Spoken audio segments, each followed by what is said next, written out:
합니다. 자, 지난 주말 금요일이었죠. 금요일 오후 시사본부가 끝나고 대우조선 하청노조 파업은 극적으로 타결이 됐습니다. 이 문제가 됐던 법적 조치 대목은 잠정 합의로 마무리가 됐는데요. 일부 노조원에게 체포영장이 발부되고 정부는 법과 원칙에 따라 대응하겠다 이런 입장이어서 파장은 이어질 것 같습니다. 자, 그런데 주말에 또 조직 갈등 소식이 크게 터져나왔습니다. 행안부의 경찰국 신설에 반발하는 일선 경찰서장들, 이 총경들의 회의가 있었던 건데요. 그 제안자는 대기 발령이 났고 참석자를 파악한다, 감찰한다, 지금 부산한 일들이 벌어지고 있습니다. 자, 그런데 이 경감과 경위들의 회의도 예고가 되면서 이 사태는 한동안 일파만파 커질 것으로 보여집니다. 자, 여야 정치권은요, 야당은 윤석열 정권이 경찰을 충견으로 만들려는 시도다, 이렇게 비판을 하고 나섰고요. 또 여당의 의원 이야기를 빌리자면 이 전임 정권, 이 문 정권의 충견이 된 일부 정치경찰의 하극상이다, 또 이렇게 반격을 하고 있습니다. 자, 힘겹게 열린 국회, 오늘부터 윤석열 정부에 대한 첫 대정부 질문이 시작됩니다. 자, 공방을 자세히 지켜보며 어떤 점이 옳고 그른가 우리의 판별이 필요합니다. 자, 이 경찰을 정치권이 서로 동물에 빗대는 이런 갈등 좀 속히 해소가 되고요. 이 민중의 지팡이라고 불려온 경찰의 위상이 바로 서기를 기대해 봅니다. 이들이 본연의 업무에 충실할 수 있는 사회 환경이 조성되기를 바라면서 최영일의 시사본부 출발합니다.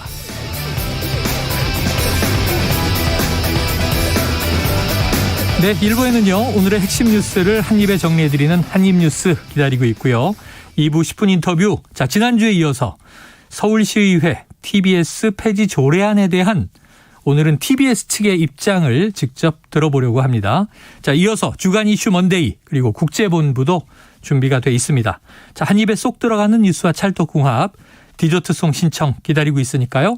오늘 뉴스에 어울리는 노래가 있다 싶으시면 문자 샵 9730으로 자유롭게 보내주시기 바랍니다. 오늘의 디저트송 선정되신 분께는요, 치킨 쿠폰을 보내드리고 있습니다. 많은 참여 부탁드리면서 짧은 문자 50원, 긴 문자는 100원입니다.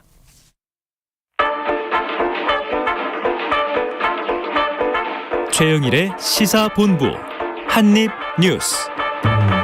네, 월요일에 쏟아진 핵심 뉴스를 한입에 정리해드립니다. 한입뉴스 박정호 오마이뉴스 기자, 헬마우스 임경빈 작가 나오셨습니다. 어서 오세요. 안녕하세요. 자, 먼저 주말 사이에 좀 코로나 확진 상황을 알아보고 가겠습니다. 지난주까지만 해도 뭐 더블링, 재확산 조짐이 나타났었는데, 자, 오늘 어떻습니까? 네, 오늘 영시 기준 신규 확진자 35,883명으로 집계가 됐습니다. 네. 그러니까 지난주 월요일 대비 증가율이 1.36배예요. 그러니까 더블링 현상은 다소 좀 정체하는 모습인데요. 네. 아시다시피 월요일 통계는 휴일 효과 반영으로 변동성이 크거든요. 내일 또 확진자가 어느 정도 나오는지 봐야 될 것 같고요. 네. 위중증 환자 수는 144명, 일주일 전보다 1.77배 늘어났습니다. 또 병상 가동률도 높아지고 있어가지고요. 정부가 좀 우려를 하고 있고, 그리고 지금 보면은 오늘부터 요양병원 시설 등에서 대면 면회가 다시 제한이 되고 입국 3일 만에 받도록 된 PCR 검사는 입국 당일 늦어도 24시간 안에 받고 음성 확인이 될 때까지 집에 머물러 하는 그런 상황이 됐습니다. 네, 방역도 좀 강화가 되는 측면, 특히 이제 이 출입국 검역이죠. 자, 그런데 이제 문제는 BA.5. 네. 이게 지금 우세종이 되고 있고, 오미크론 하위 변이. 그렇습니다. 거기다 또 켄타우로스, 더 이제 감염이 세다는 BA 2.75의 변이도 늘었어요. 한 명 추가 확진이 한명 추가. 확인이 됐는데요. 네, 그래서 총 누적 이제 4명이 됐습니다. 네. BA 2.75는 이제 말씀드렸던 대로 기존의 이제 오미크론 그 변이보다도 조금 더 변이가 다양해서 확산성도 좀 더 높고 이제 치명성도 조금 더 높다라고 지금 알려지고 있는데, 네.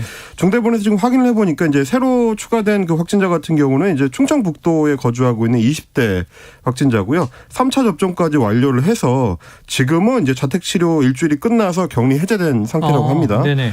근데 이제 이렇게 지역 내 감염이 좀 계속해서 발견되는 걸로 봐서는 이미 지역 내에는 어느 정도 켄타우로스 변이가 퍼져 있는 걸로 보이는데, 네네.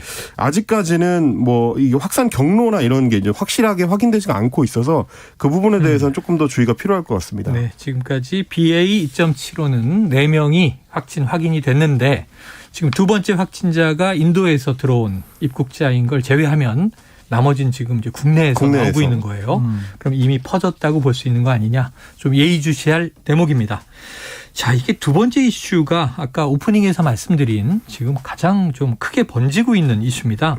이른바 총경회의. 감찰한다. 대기 발령. 반발이 격화되고 있는데 지금 전반적으로 쭉 정리해 주시면 어떻게 시작됐고 어떤 상황이에요? 네, 이게 지난 주말에 네. 지금 오후에 이 경찰서장들 지금 뭐 오프라인에는 50여 명이 모였고 네. 그다음에 온라인으로 140여 명이 참여해가지고 한 190여 명 정도 네. 참석을 한 거예요. 네. 근데 600명 정도가 경찰서장 총경이 있습니다. 전국에. 그 중에 3분의 1이 참석했다라고 네. 보시면 되겠고요. 근데 거기서 이 의견을 좀 모으는 과정. 근데 그 회의를 하겠다라고 알려지니까 윤희군 경찰 이 청장 후보자는 네. 우려된다. 사실상 모이지 말라라는 얘기를 했었어요. 예, 예. 하지만 뭐 이 유사명 울산 중부경찰서장을 비롯해서 이 총경들 모여서 회의를 한 거죠. 근데 회의를 하는 도중에 이거 지금 회의하면 안 된다. 해산하라라는 직무 명령이 내려왔어요. 네네네. 회의 도중에. 그다음에 회의를 해산하지 않고 끝까지 진행했고 유사명 서장은 집으로 돌아가는 길에 갑자기 대기 발령 조치를 하는 인사 조치가 내려왔습니다. 네. 아울러 여기 참석했던 오프라인 참석했던 50여 명의 이 총경들을 대상으로도 감찰하겠다. 얘기가 나온 거예요. 여기 모였던 이 경찰서장들 총경들은 아니 이렇게 너무 급하게 해서는 안 된다. 충분히 국민과 각계각층의 의견을 수렴해서 행안부 안에 경찰국을 만들지 아니면은 어떻게 경찰의 통제 방안을 만들지 논의를 해야 되지 급하게 하는 거. 또 31년 전에 내무부에 치안본부가 있듯이 행안부가 경찰국을 통제하는 것은 이거는 민주주의에 역행한다. 다시 시계를 거꾸로 돌리는 일이다라는 얘기를 하면서 우려를 표명했는데 거기에 대해서 이 경찰청의 입장은 대기 발령 또 감찰 여기 좀 지적을 하고 있는 거고요. 오늘 또 이상민 행안부 장관도 여기에 대해서 이거는 뭐 12.12 하나의 쿠데타에 견줄 만한 네. 그 상황이 지금 경찰 내에서 벌어지고 있는 거다.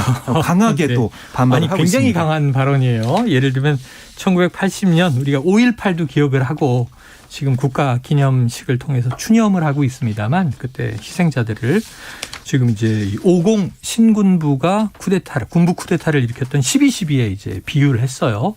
자, 다시 처음으로 돌아가 보면 네. 지난주 토요일에 전국 경찰서장 회의, 총경회의, 이른바 총경회의 정리를 해 주셨지만 그러니까 지금 이 새 정부 들어와서 행정안전부에서 경찰국을 신설하겠다라는 네. 최종안을 발표했고 그렇죠. 시행령으로 이제 진행되는 거죠. 8월에. 그렇습니다. 그리고 이제 일단 내일 이제 국무회의가 예정이 돼 있는데 네. 그 국무회의에서 이 시행령이 통과될 걸로 전망이 되고 있어가지고 뭐 사실상 본격적으로 이제 배를 띄웠다라고 볼 수 있는 상황입니다. 경찰은 여기에 지금 이제 이 엊그제의 회의도 우려하는 회의 이거 문제 있다라는 그렇죠. 건데 네. 그러니까 경찰 수뇌부와 우선은 이제 일선 경찰들이 충돌하는 양상인데 경찰들이 우려하는 거 지금 직장협의회에서는 세종시에서 계속 단식, 삭발, 농성 이어가고 있잖아요. 네. 반대 이유는 뭡니까? 일단은 경찰의 이제 중립성이 훼손될 우려가 있다는 게 1차적인 이유고요. 네. 그리고 이제 이런 사안을 이제 진행하는 데 있어서 이 법률과 절차에 맞춰서 좀 신중하게 진행할 필요가 있다라는 게 어제 서장 회의에서의 이제 대체적인 의견이었습니다. 네. 좀 너무 급하다는 건데 시행령을 이제 개정을 하더라도 사실은 그 예고 기간까지를 포함해서 의견 수렴 기간을 네. 보통 한 40여일 정도 거치는 게 네네. 맞는데 이번 같은 경우는 휴일 포함해서 5일밖에 이 의견 수렴 절차를 거치지 않았다. 네네. 근데 이제 휴일을 빼버리면 그게 이제 업무일 기준으로는 3일밖에 안 되기 때문에 그렇게까지 급하게 추진할 사안이냐라는 게 지금 서장 회의에서 나왔었던 의견입니다. 그러니까 워낙에 이제 경찰의 지휘 체계 자체의 틀을 바꾸는 이 작업이기 때문에 네네. 그런 사안 같은 경우는 더더구나 이제 신중하게 접근해야 되는데 너무 일선 경찰이나 이제 중간급 간부들의 이제 의견 수렴 절차 없이 독단적으로 진행하고 있다라는 게 지금 경찰 내부의 예. 반응인 것 같습니다. 그러니까 이게 뭔가 이제 변화 혹은 뭐 개혁 추진하는 쪽에서는 이 방향이 옳다 하더라도 바로 지금 집권해 있는 국민의힘 또 이제 윤석열 정부 입장에서 보면 바로 전임 정부 말 불과 몇 달 전입니다. 이른바 검수완박 시국에 검찰 개혁이 옳다 하더라도 이렇게 졸속으로 그렇습니다. 처리해서는 안 된다라고 비판했잖아요. 박 기자님. 네. 왜 이렇게 급하게 가는 거예요? 그러니까 지금 정부 입장에서는 경찰이 통제받지 않는 권력이다 이렇게 생각을 하는 것 같고요. 더군다나 지금 이 대통령실에는 민정수석실이 없습니다. 네네네. 그러니까 과거 청와대 민정수석실을 통해서 경찰의 인사나 이런 것들을 어떻게 보면 통제해 왔는데 그게 좀 공백 상태고 또 하나는 지금 검경 수사권 조정이나 아니면은 이른바 검수완박 이걸 통해서 9월이 되면 사실 경찰의 힘이 더 세진다. 수사권을 많이 또 가져오기 때문에 경찰이 힘이 세진 상황에서 그걸 통제하지 못하면 비대해진 경찰의 그런 어떻게 보면은 횡포 이런 것 때문에 오히려 국민들이 더 이제 고통을 받을 수 있다. 그런 것들 적절히 통제하는 게 바로 선출된 권력의 책임이고 막중한 의무다. 이렇게 얘기를 하고 있는 겁니다. 네, 뭐 양쪽에 다 나름의 일리 있는 명분이 이제 있을 텐데. 그리고 사실 이제 국회가 그동안 공전 상태였기 때문에 네네네. 뭐 행정안전위원회 상임위원회가 열리지 못하는 상황까지를 고려했을 가능성도 있을 것 같긴 합니다. 그리고 또 하나 보면은 이제 특위, 사개특위 민주당이 주장하다가 그렇습니다. 이번에 원구성 합의가 되면서 6대6으로 여야 동수로 됐잖아요. 위원장은 민주당이 맡고. 근데 이게 이른바 검수완박 관련 법안 내 후속 보안 입법을 위해서 만들어진 거잖아요. 그렇죠. 그럼 사개특위에서 이런 논의해야 되잖아요. 그렇죠. 그러니까 수사권이 강화된 경찰의 또 권한은 남용되는 걸 어떻게 막을 거냐, 통제할 거냐. 그래서 이제 중대수사청을 설립하는 방안도 이제 거기서 논의가 네네. 될 텐데 그게 결국 이제 검찰과 경찰이 다 이제 논의에 포함되게 돼 있는데 그 전에 이제 경찰에 대한 정리 작업을 이제 끝내놓으려는 것 아니냐라는 이제 시각이 이제 야당에서는 제기가 되는 정부 거죠. 입장에서는. 네네. 아이고 서로 이거 어떻게 좀. 그런데 문제는 이게 쉽게 가라앉지 않을 것 같은데 박 기자님 앞으로는 이게 어떻게 전개되겠습니까? 8월 네. 2일이 되면 네. 경찰국이 신설되는 거는 정해져 있는 거고. 그렇습니다. 그러니까 오늘 윤석열 대통령의 이제 발언을 좀 보면요. 네. 도스태핑에서 네네. 관련된 질문을 받았어요. 거기에서 뭐라고 했냐면 행정안전부와 경찰청에서 필요한 조치를 잘 해나갈 것으로 보고 있다. 이렇게 얘기를 했습니다. 그러면 우리가 이제 행안부의 입장과 경찰청의 입장을 봐야 되는데 말씀드린 것처럼 이건 이제 12.12 쿠데타에 준하는 상황이다. 하나회의 그런 쿠데타에 준하는 상황이다라고 이상민 장관은 규정을 했어요. 그럼 어떻게 되냐. 이 쿠데타가 일어났는데 거기에 대해서 정부가 그거를 진압을 해야겠죠. 네. 그래서 결국에는 이 경찰의 이런 반발 물론 지금 총경 에 이어서 중간 간부급, 뭐 경감이나 경위도 모인다고 하는데 이런 것들에 있어서 강경 대응. 그러니까 이거는 제복 있는 사람들이 어떻게 이렇게 국민들의 치안을 내팽개치고 이렇게 쿠데타를 하고 있냐라는 여론전을 펼치면서 이것 좀 제압하려는 그런 모습을 보일 것 같다는 생각이 들고요. 오늘 윤희근 경찰청장 후보자 같은 경우도 이건 잘못된 방식이다라고 얘기를 하고 있거든요. 그래서 지휘부와 일선 경찰 간의 갈등이 커지겠지만 정부 입장에서는 어떤 자신들의 입장을 바꾸거나 지금 예정돼 있는 경찰국 설치, 행안부 설치를 되돌리거나 이럴 것 같지 않아요. 결국에는 이 시행령을 만들고 이대로 그냥 가겠다라는 생각을 하는 것 같고요.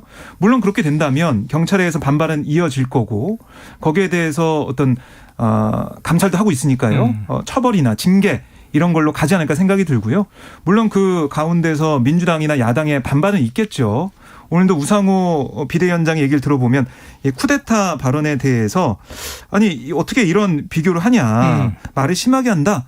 이 언어 도단의 적반하장이다. 뭐 이 장관이 판사 출신 아니냐. 판사의 인권의식이 이 정도 수준에서 되겠냐. 이렇게 묻고는 있지만 네. 정부가 만약에 이대로 쭉 간다면 그걸 막아서거나 어떻게 정지시키거나 막을 수 있는 방법은 없지 않을까 생각이 듭니다. 자, 그런데 이제 이게 궁금한 거예요. 네. 왜냐하면 이제 이게 검경 수사권 조정 과정에서 이제 벌어지고 있는 일이에요. 네. 그러니까 이상민 행안부 장관이나 이제 정부 입장을 보면 아니 법무부 산하에 검찰국이 있고 검찰청을 지휘 감독하는데 행안부 산하에 경찰국이 있고 경찰을 이제 지휘 감독하는 게 뭐가 문제냐? 같은 거 아니냐? 근데 문제는 이런 거예요. 지난 그 아까 말씀드렸던 이른바 검수완박 국면에서 검찰의 반대가 굉장히 거셌습니다. 그렇죠. 네. 기억해 보면 고검장 회의 열리고 거기서 성명 입장 나오고 이거 안 된다 반댈세. 그리고 부장검사 회의도 열리고 심지어 전국 평검사 회의도 열리고. 그렇습니다. 그때 회의가 열리고 언론이 주목하고 성명 나오고 막 그런단 말이에요. 근데 경찰은 회의하면 안 되고 검찰은 회의하면 되고 이런 건가요? 지금 그래서 이제 경찰 내부에서 반발이 거세지는 것도 결국은 어제 회의를 했었던 그 이제 서장급들에 대해서 집단적으로 이 인사조치가 들어가고 있다라는 네네네. 것 때문에 더 반발이 센 것 같아요.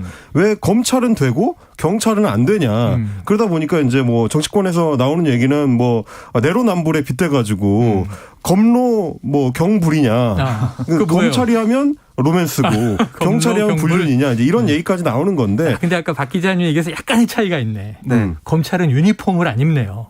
검찰은 네. 유니폼을 그렇죠. 안 입는다. 네, 제복은 안 입죠. 뭐 그렇게 얘기할 수도 있겠죠. 예. 그리고 이제 뭐 어쨌든 이상민 행안부 장관 입장에서 얘기하는 건 뭐였냐면 어쨌든 경찰은 물리적인 무력을 갖고 있는 집단인데 네네. 그리고 이제 지휘 체계가 각 지역별로 이제 분할이 돼가지고 네. 명확하게 서 있는 집단인데 거기서 자기 그 지휘 위수 지역을 벗어나가지고 따로 모여서 뭔가 집단적 의사 표현을 하는 것 자체가 네네. 일종의 이제 쿠데타에 준하는 행동이다. 예, 예. 이제 이렇게 이제 이상민 장관은 주장을 하고 있는 건데 반면에 행사를 주최했던 이제 류 총경 같은 경우는 네. 애초에 우리는 이 여행 관외 여행 승인을 이미 이제 상관한테 받았다. 받았고. 뭐 그러니까 이제 이 지역을 벗어나서 모이는 거에 대해서는 일단 승인을 받은 것이고 그리고 네. 사비를 들여서 각자 이제 알아서 모인 거기 때문에 이거는 이제 근무 시간이 아니고 그렇습니다. 직무의 주말에는. 연장이 아니다. 휴일이고 토요일이고 이제 이런 이 입장이고 반면에 검사들이 그때 평검사 회의라든지 검사장 회의라든지 부장 검사 회의라든지 고검장 회의라든지 많기도 했네요. 네네네. 근데 그거 다 할 때는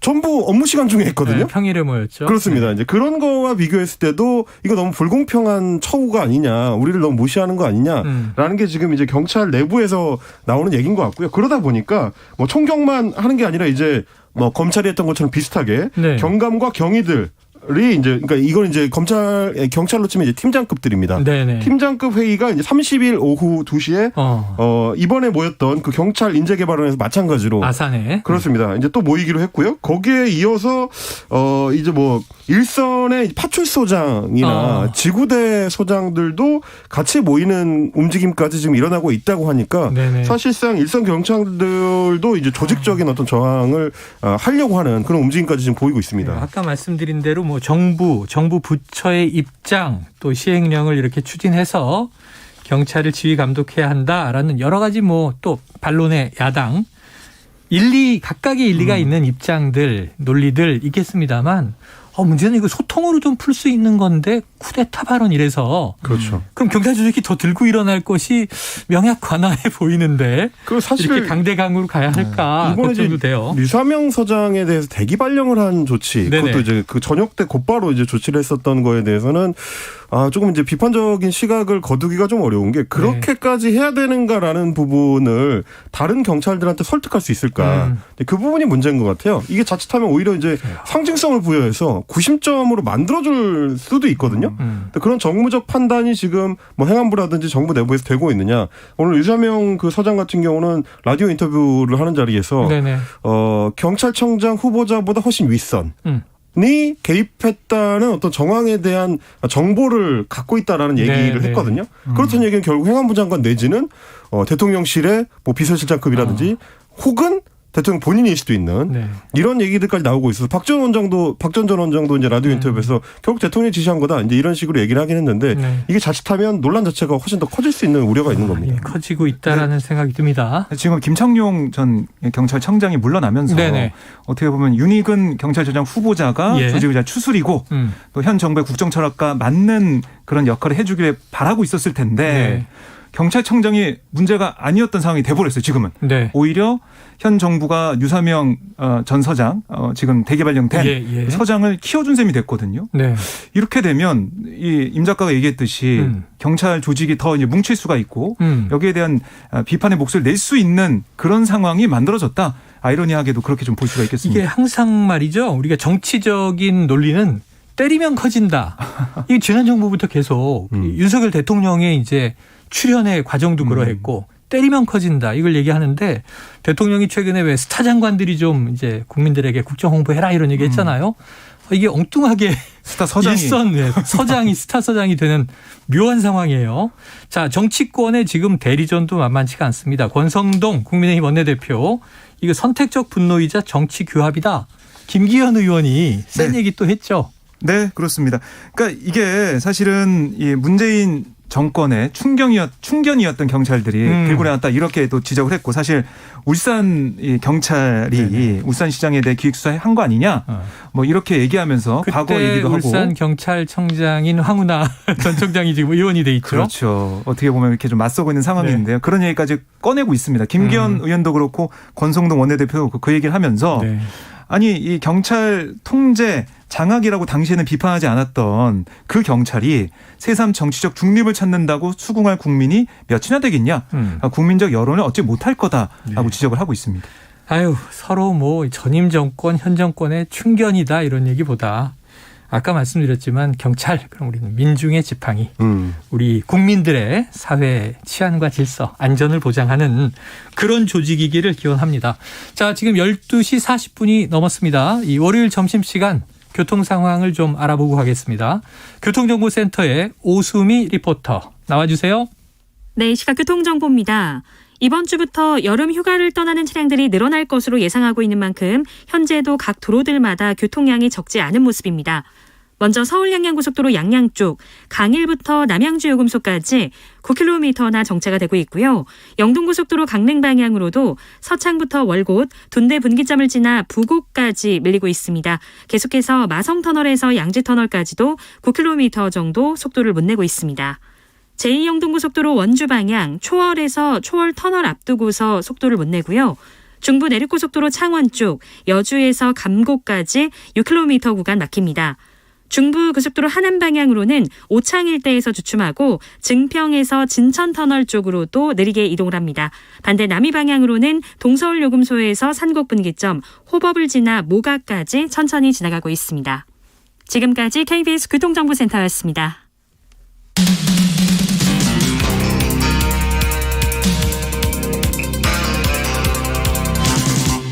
최영일의 시사본부. 네, 역시 지난주 후반이었습니다. 21일까지 국회 여야는 원구성을 마무리하겠다 이렇게 이제 합의한 바가 있는데 그 날짜 지키지 못했고요. 하루 지나서 결국 주말에 금요일에 원구성 합의가 되긴 했죠. 그래서 오늘부터 이제 국회가 다시 열리고 대정부 질문이 시작되는데 박 기자님, 네. 어떻게 국회 지금 일하고 있습니까? 네, 이제는 일을 하게 됐죠. 네. 원구성이 됐기 때문에 오늘 이제 오후에 후반기 첫 국회 대정부 질문, 윤석열 정부 들어 첫 국회 대정부 질문이 오후에, 왜 열립니다. 오전에 안 하고 오후에요? 오후에 하기로 이제 합의를 한 거예요. 월요일에 다 9시 출근인데 오전에 이제 이분들 한 달 이상 놀았는데 준비를 하겠죠, 준비를. 당회의도 하고. 그동안 준비 안 했어요? 50여일 동안? 아니 파업 53일 동안 8천억 원 손배수한다 그러는데 네. 거의 비슷하게 50여일 국회도 사실상 휴업 파업이었단 그랬죠. 말이에요. 이게 손배수는 아침부터 누가 해야 합니까? 예? 그동안 왜 준비 안 하고 오늘 오전에 준비를 한다는 거예요. 오늘 오전에는 당 회의나 당 일정을 소화한 다음에 오후에 이제 어쨌든 잡았습니다. 여야가 합의해서 일정을 잡은 거고요. 박정희 기자님 깜짝 놀라신 게 본인한테 손배수 한다는 줄 알았어요. 아니, 본인은 출퇴근 열심히 하고 있잖아요. 저는 정시 출근하고 있습니다. 소심한 셀러리맨인데 뭐. 네. 그래서 오늘 이 정치 외교 안보 통일 분야 이 대정부 질문이 진행이 되는데요. 국민의힘에서는 하태경, 태영호, 윤상현 의원 등이 나오게 되고 민주당에서는 박범계, 박주민, 김병조 의원 등이 질의에 나섭니다. 네. 오늘 뭐 첫날부터 뜨거울 것 같아요. 왜냐하면 탈북어민 북송 사건이나 아니 사회공무원 피격 사건 예. 이런 문제들이 계속 거론될 것 같고요.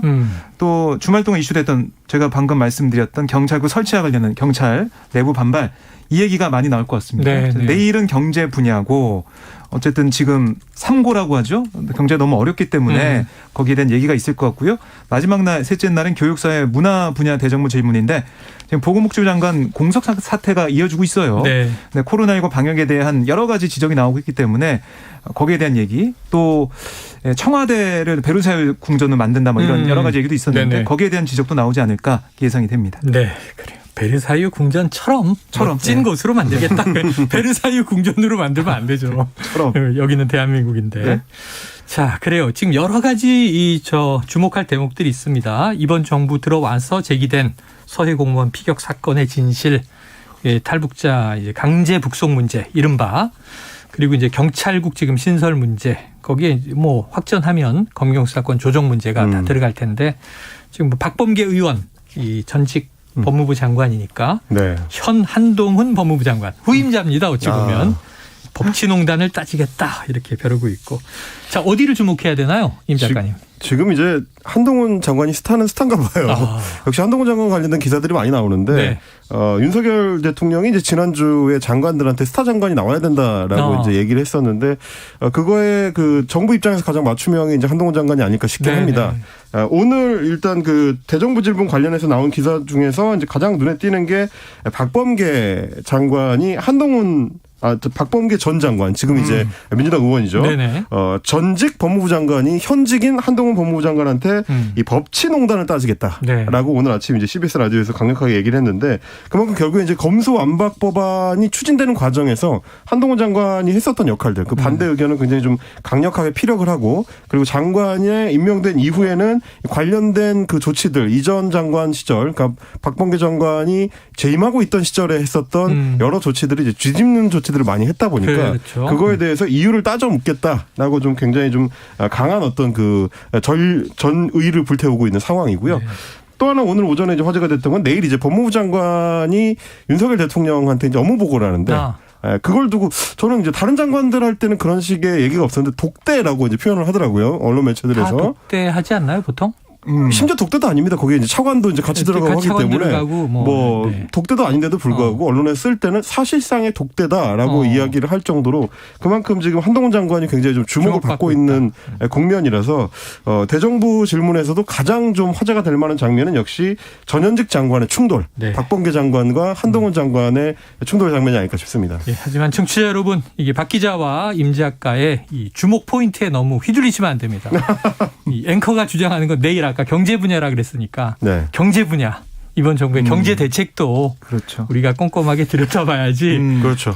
지금 너무 이게 이 싸움이 나 있는 갈등의 요소들만 보다 보면 정말 올해가 시간이 훅 가거든요. 경제가 너무너무 걱정이에요. 그리고 오늘 한덕수 총리도 첫 데뷔전을 치르는 상황이 됐는데요. 어떻게 답변할지.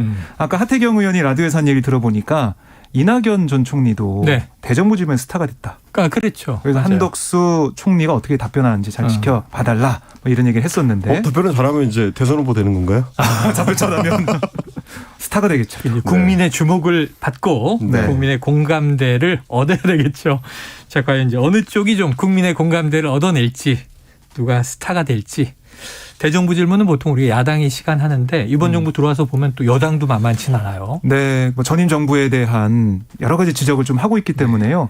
그러니까 여야가 나눠져 있는, 그러니까 어떻게 보면 지금 여당이 방어적인 모습을 띠게 마련인데 공격적인 면도 좀 많이 보일 수 있겠다 생각이 듭니다. 그래서 지금 이제 취임 2달여 3개월을 향해 가고 있는 상황에서 지금 현재 여러 가지 벌어져 있는 것이 과연 전임 정부의 책임이냐, 현 정부의 책임이냐, 이 다툼이 첨예할 것 같습니다. 자, 다음으로 민주당 상황으로 넘어가면요. 이제 이번 주가 7월 마지막 주간입니다. 다음 주가 딱 되면 이제 전당대회 8월 달이에요. 자, 이번 주에 컷오프가 당대표 후보와 최고위원 후보 모두 나오죠? 이번 주 목요일에 이제 발표가 되는데요. 주말 보면은 당대표도 그렇고 최고위원 후보들도 그렇고 다들 전국을 누비면서 대의원 만나기에 중앙위원 만나기에 열심히 뛰고 있는 그런 모습을 봤습니다. 거기서 결정이 나니까. 그렇습니다. 특히 지금 중앙위원회 투표 70%, 일반 국민 여론조사 30%를 반영해서 당대표 후보 3명을 추리게 되거든요. 8명 중에 3명이 추려지게 되기 때문에 치열하게 경쟁하고 있고 최고위원도 마찬가지고 17명 중에 8명이 지금 본선에 가기 때문에요. 여기에 대해서 뜨거운 설전도 벌어지고 있고 신경전도 벌어지고 있는 상황인데요. 아무래도 1강으로 꼽히는 이재명 상임고문, 이재명 의원을 대항할 당대표 후보는 누가 될 것이냐. 또 이 컷오프를 통과한 이 이재명 고문은 통과할 걸로 많이 보시니까 전제하고 빼고 2명의 후보가 과연 단일화할 수 있을 것이냐.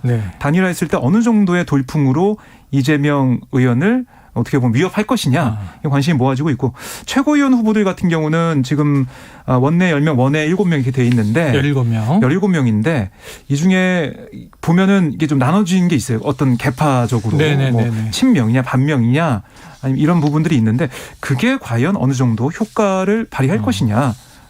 그 런닝메이트 쪽으로 어떻게 분배가 돼서 본선에 통과할 것이냐. 근데 이거 의원들한테 물어봐도 잘 모르겠대요. 너무 어렵다고. 누가 될지 알 수 없다고 하더라고요. 의원들한테 물어보니까 어렵죠. 자, 오늘 월요일 임경빈 작가 나와 계시고 임 작가가 목요일 컷오프가 확정된 이후에 네. 금요일에 이제 한입뉴스에 나오잖아요. 그렇죠. 자, 오늘 당대표 후보 3명 꼽아주세요. 컷오프 된 사람 꼽아달라고요? 누가 올라가느냐. 금요일에 그렇죠? 확인하면 되겠네요. 저 자칫하면 선거법 위반으로 네, 그럴 수가 그런가요? 있어서 네. 일단 이재명 후보에다가 이 사람이 나머지 또 두 명 법을 들먹이면서 피해가네. 굉장히 좀 어려움이 예상이 되는 게 뭐냐면 일단 지금 뭐랄까요 이제 당대표 선거를 둘러싼 논의의 초점 자체가 이재명이냐 아니냐로 좁혀져 버렸어요. 네. 그러다 보니까 처음에 97그룹이라고 해서 이제 깃발을 들 때만 하더라도 뭔가 기존의 이제 86세대 중심의 민주당과는 다른 색깔의 비전 이런 거를 좀 보여주지 않을까 그런 기대를 하는 분들이 있었는데 시간이 지나고 보니까 결국은 우리가 단일화를 해가지고 이재명 후보에 맞서보자라는 논의로 너무 축소가 돼버렸다. 그러다 보니까 기존에 기대했던 것만큼의 민주당의 어떤 혁신의 새로운 비전 같은 게 실종돼버리는 상황이라서 그렇게 되면 유리한 건 오히려 이재명 후보거든요. 네네. 뭐 인지도면이라든지 뭐 당내 지지도면이라든지 훨씬 압도적이기 때문에 구도가 이렇게 짜여질수록 유리한 건 이재명 후보인데 다른 후보들이 뭔가 좀 새로운 방향성을 제시하지 못하는 채로 그냥 단일화를 할 수 있느냐 없느냐에 갇혀버리게 된 거 아니냐. 이런 부분에 있어서는 아마도 뭐 역시 이제 그 컷오프 전까지도 뭔가 의견을 좁히기가 좀 어려울 것 같고 단일화라는 게 결국 이제 가치 지향이 비슷해야 되는데 네. 너무 다른 사람들이 지금 많이 흩어져 있다 보니까 쉽게 만들어지기도 쉽지는 않을 것 같다. 뭐 이렇게 좀 보여집니다. 이번 주 계속 매일매일 이 소식은 다뤄지게 될 테니까 지켜봐야 되겠습니다. 자, 지금 국민의힘은 뭐 이 권성동 대표 직무대행 직대 체제가 돼 있는데 자, 그럼 이준석 대표는 지금 이 당원권 정지 6개월 동안 이제 대표권도 정지돼 있단 말이에요. 근데 뉴스는 계속 나오네요. 네. 그러니까 8일 징계를 받은 다음에 그 주에는 자맹을 했어요. 네. 그러다가 지난 13일 광주를 방문해서 무등산에 올라갔습니다. 그 페이스북에 나오면서 이건 어떤 의미지라고 했는데 그 이후부터 지역을 돌아다니고 있어요. 그래서 지금 보면은 이제는 자맹이 아니고 공개 행보. 그렇습니다. 반자맹. 반자맹. 왜냐하면 이제 페이스북에 네. 올리고 뭐 당원들 만나실 분 신청서 올려가지고 네네네. 번개식으로 만나고 있는데요. 그게 이준석 대표가 거기서 어떤 메시지 했는지 직접 올리진 않지만 거기 참석했던 참석자들이나 아니면은 그 상황의 사진들이 막 젊은 당원들을 만나고 네, 있단 말이죠. SNS에 나오니까 이쪽에 팬미팅 같은 느낌인데. 그런 느낌이 네, 좀 듭니다. 네. 그래서 그런 것들이 알려지면서 관심을 모으고 있습니다.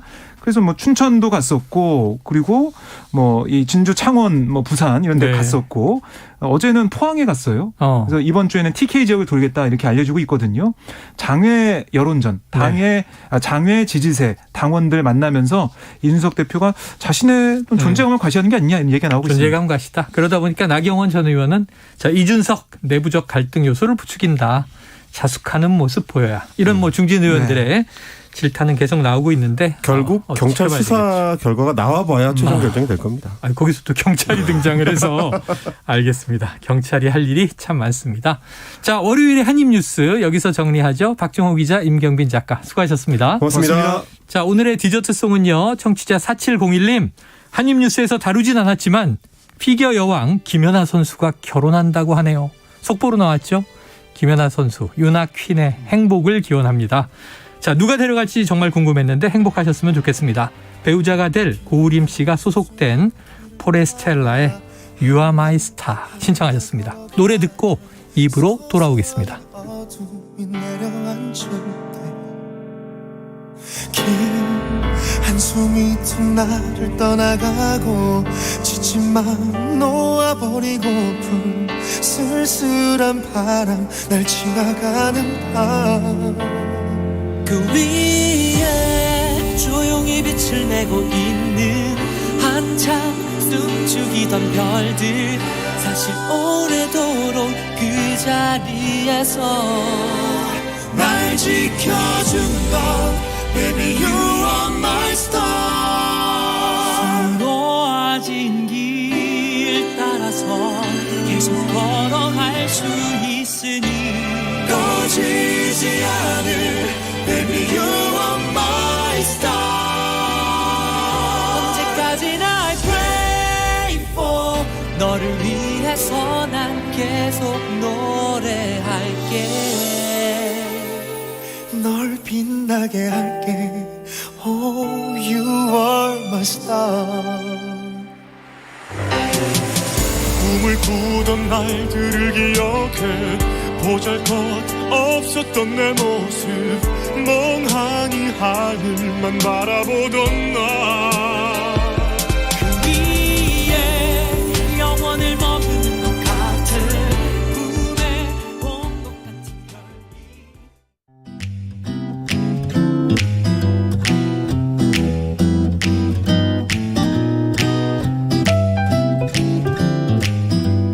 안녕하세요.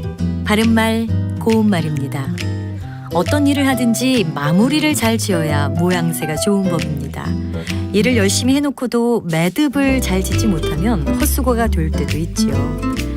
방금 말씀드린 매듭이란 단어는 어떤 일과 일 사이의 마무리 또는 어떤 일의 결말을 뜻하는 표현입니다.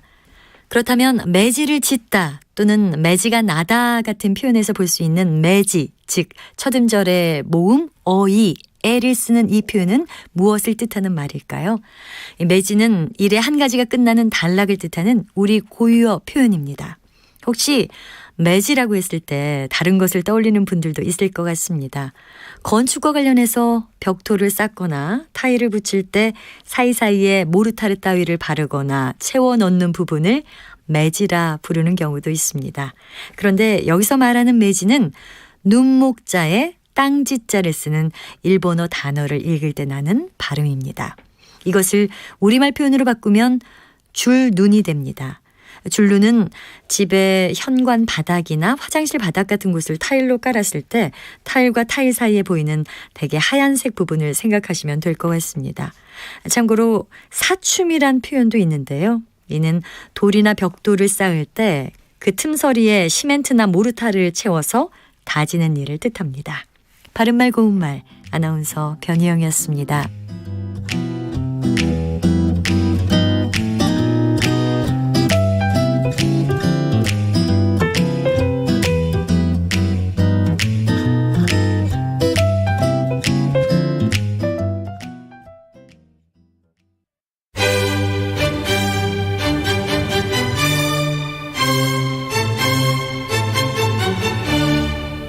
여유로운 저녁 시간, 고품격 시사토론과 함께하세요.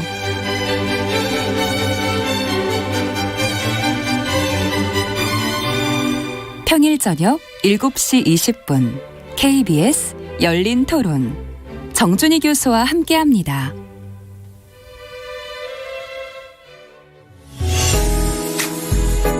역사, 예조판서 그다음에 좌천성을 지낸 유근이라는 분, 이분이 경제, 달러가 좀 전 세계적으로 좀 귀해졌습니다. 음악까지 꺼내 먹어요. 잠들기 전 꺼내 먹는 지식 알사탕. KBS 1라디오 김성환의 시사야. 평일 밤 10시 5분 당신을 기다립니다. 놓치지 마요.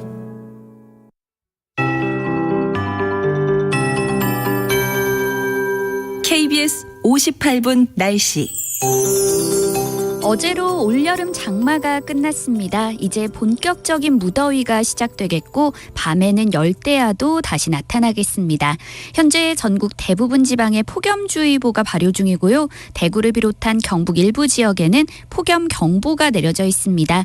오늘 예상 낮 최고 기온은 대구 34도, 서울과 대전 33도, 광주 32도, 부산 30도 등으로 내륙을 중심으로 33도 안팎까지 오르겠고 높은 습도 때문에 체감 온도는 이보다 더 오를 전망입니다. 일사병과 열사병 등 온열 질환에 걸릴 위험이 매우 높은 만큼 건강관리에 더욱 신경을 쓰시기 바랍니다. 오늘 전국이 대체로 맑아서 볕이 무척 강하겠습니다. 자외선 차단에 신경을 쓰셔야겠고요. 공기는 깨끗하겠지만 호흡기와 눈에 해로운 오존 농도가 나쁨으로 오르는 곳이 많겠습니다. 한편 크게 오르는 기온에 대기가 불안정해지면서 충북과 경상도 내륙, 강원 남부 산지는 저녁까지 소나기가 오는 곳이 있겠습니다. 양은 5에서 40mm 정도가 되겠고요. 곳에 따라 천둥, 번개와 돌풍이 동반되겠습니다. 내일은 전국 대부분 지방에 소나기가 지나겠고 당분간 폭염과 함께 소나기도 자주 내릴 것으로 예상됩니다. 현재 서울의 기온은 30.3도, 습도는 65%입니다. 송소진입니다.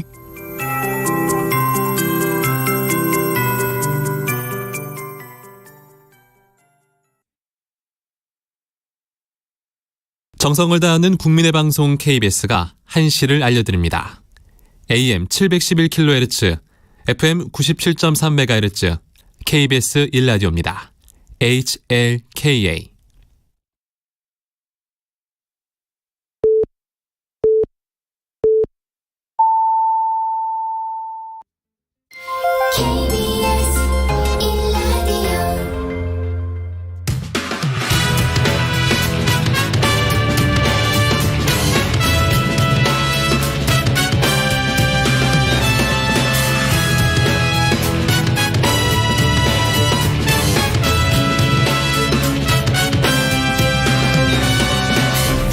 KBS 1라디오 최영일의 시사본부.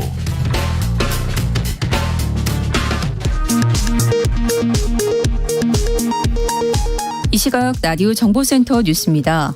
오미크론 하위 변이로 전파력이 센 것으로 알려진 BA.2.75 변이가 국내에서 네 번째로 확인된 가운데 지역 사회 내 감염이 우려되고 있습니다. 윤석열 대통령은 경찰국 신설 문제 관련한 경찰 내부 반발에 대해 행안부와 경찰청에서 필요한 조치를 할 것이라고 말했습니다. 이상민 행안부 장관은 전국 경찰서장 회의는 쿠데타에 준하는 행위라고 비난했고, 윤익은 경찰청장 후보자는 감찰 결과에 따른 상응 조치를 예고했습니다.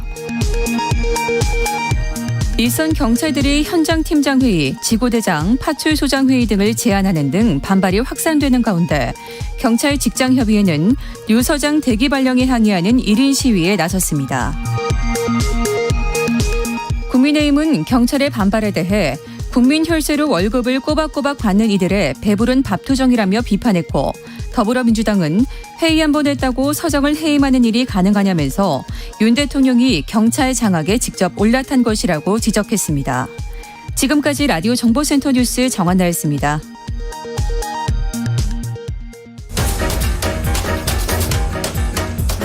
최영일의 시사본부 10분 인터뷰. 네, 화제 이슈를 콕 짚어보는 10분 인터뷰 시간입니다. 서울시의회가 발의한 TBS 설립 및 운영에 관한 폐지 조례안. 자, 저희가 지난 금요일에 김현기 서울시의장을 인터뷰한 바가 있는데요.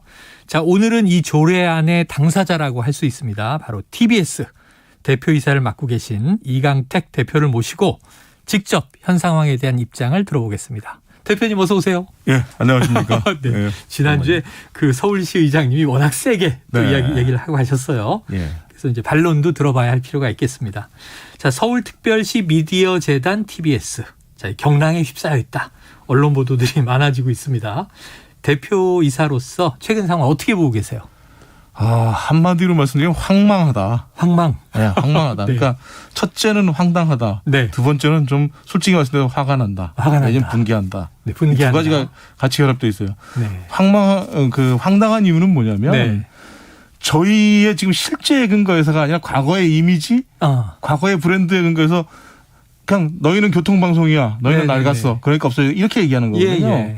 근데 실제 저희가 지금 보면 굉장히 다양한 컨텐츠와 굉장히 다양한 그 공적 역할을 하고 있거든요. 네.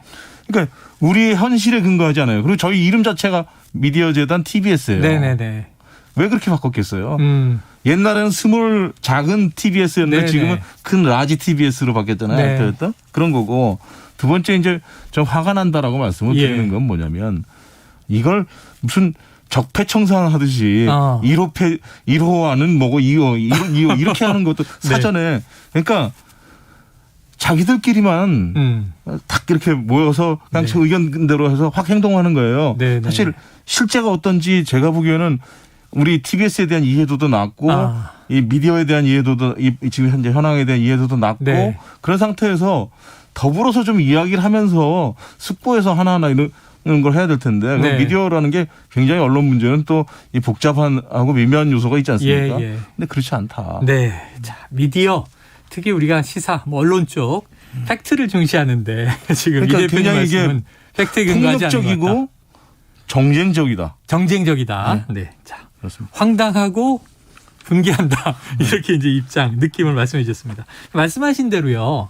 계속 지금도 좀 일부 오해가 있는 게 교통방송 이렇게 부른단 말이에요. 교통방송이라는 이 명칭 때문에 교통과 주로 기상 정보를 다루는 것처럼 돼 있지만 알려져 있지만 말씀하신 TBS는 지금 종합 채널이고 뭐 시사, 예능, 뭐 교양 다 하시고 수도권 유일의 공영방송이기도 하단 말이죠.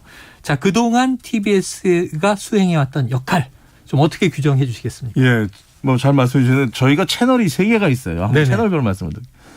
라디오가 2개의 채널이 있는데 그 중에 하나가 뭐냐면 영어 FM 방송이에요. EFM. 그러니까 국내 거주하는 외국인들을 대상으로 소통하는 또는 다문화 가정들 대상으로 그래서 재난 정보도 주고 다양한 소통 정보를 준단 말이죠.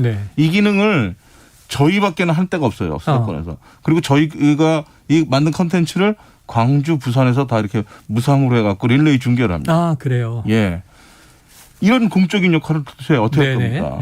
그 다음에 저희가 TV가 하나 있는데 TV TV가 있는데 그거는 지역 정보, 지방 정보 채널이에요. 지방자치 정보 채널. 그래가지고 우리 동네 라이브 같은 로컬 뉴스들 이런 것들을 이제 공급을 하는 것이고요.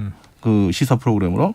그 다음에 뭐 역사 스테이 흔적. 그래서 그 우리 서울에 있는 잘 알려져 있지 않은 그 이야기들을 갖다가 이제 유적과 더불어서 한다든지 이런 역할들을 하고 있어요. 그 외에도 사실은 시민의 뭐 그 자치 참여. 그러니까 시민들이 직접 만든 콘텐츠들을 주민 참여 프로그램. 예, 그래서 우리 동네 라이브라서 매일 라디오에서 1시간 15분씩 이렇게 해서 방송하고 시민 영상 특이점 뭐 그래서 또 그런 것도 하고 이런 식의 저것들을 하고 있는 거죠.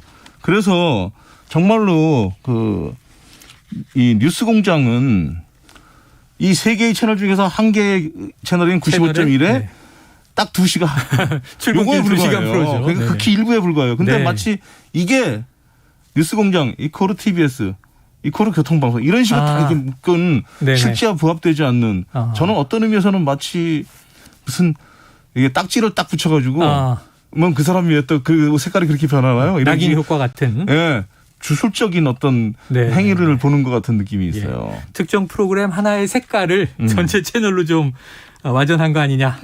그래요. 지금 언급해 주신 프로그램 KBS 1라디오는 최강 시사 하고 있습니다. 자, 그래요. 지금 말씀하신 그런 역할을 다양한 역할, 지방자치 또는 이제 외국인 대상 또는 다문화 대상에도 불구하고 지금 서울시의회가 조례안을 통과시킬 경우에는 지금 TBS의 예산 지원 자체가 중단될 수 있는 위기 아니겠습니까? 예, 그렇습니다. 관련해서 지난주 저희가 이제 인터뷰한 김현기 서울시의회 의장, 자, 교통방송이 목적과 목표를 달성했고 수명을 다했다 이렇게 취지를 밝히시더라고요. 자, 그럼 이제 이제는 뭐 내비게이션, 스마트폰. 과거에는 저도 교통방송 들으면 이게 통신원들이 택시기사분들이 막 전해주셨잖아요. 여기 사고 났다, 여기 밀린다. 자, 그런데 이런 교통방송으로서의 본질은 무의미해졌다. 이런 주장에 대해서는 아까 말씀하신 우리는 그것만 하는 게 아니다. 외에 또 어떤 반론을 좀 주시겠습니까? 이미 저희가 재단으로 전환될 때 그 이전에부터도 이런 문제들은 당연히 제기가 됐던 것이고 그래서 어떻게 방향 설정을 할 것이냐. 그래서 이제 뭐 시민 참여 콘텐츠라든지 또는 로컬 정보라든지 이런 쪽으로 저희가 다양하게 모색을 해온 거예요. 그런 거고 그래서 실제로 지금 조례에도 보면 조례의 1항이 뭐냐면 TBS의 역할에 대해 가지고 뭘 하고 있냐면 첫 번째가 시민들의 동등한 정보 접근권. 두 번째가 시민의 시정 참여를 갖다가 증진시킬까. 세 번째가 문화예술진흥. 이렇게 돼 있지.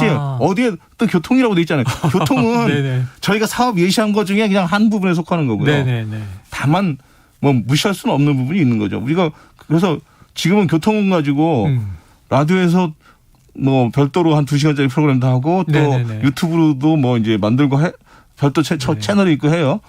그리고 또 특히나 이제 뭐냐면 재난이 닥쳤을 때 폭우가 쏟아지다 이랬을 때 저희가 항상 보면 재난 특집을 그렇게 하거든요.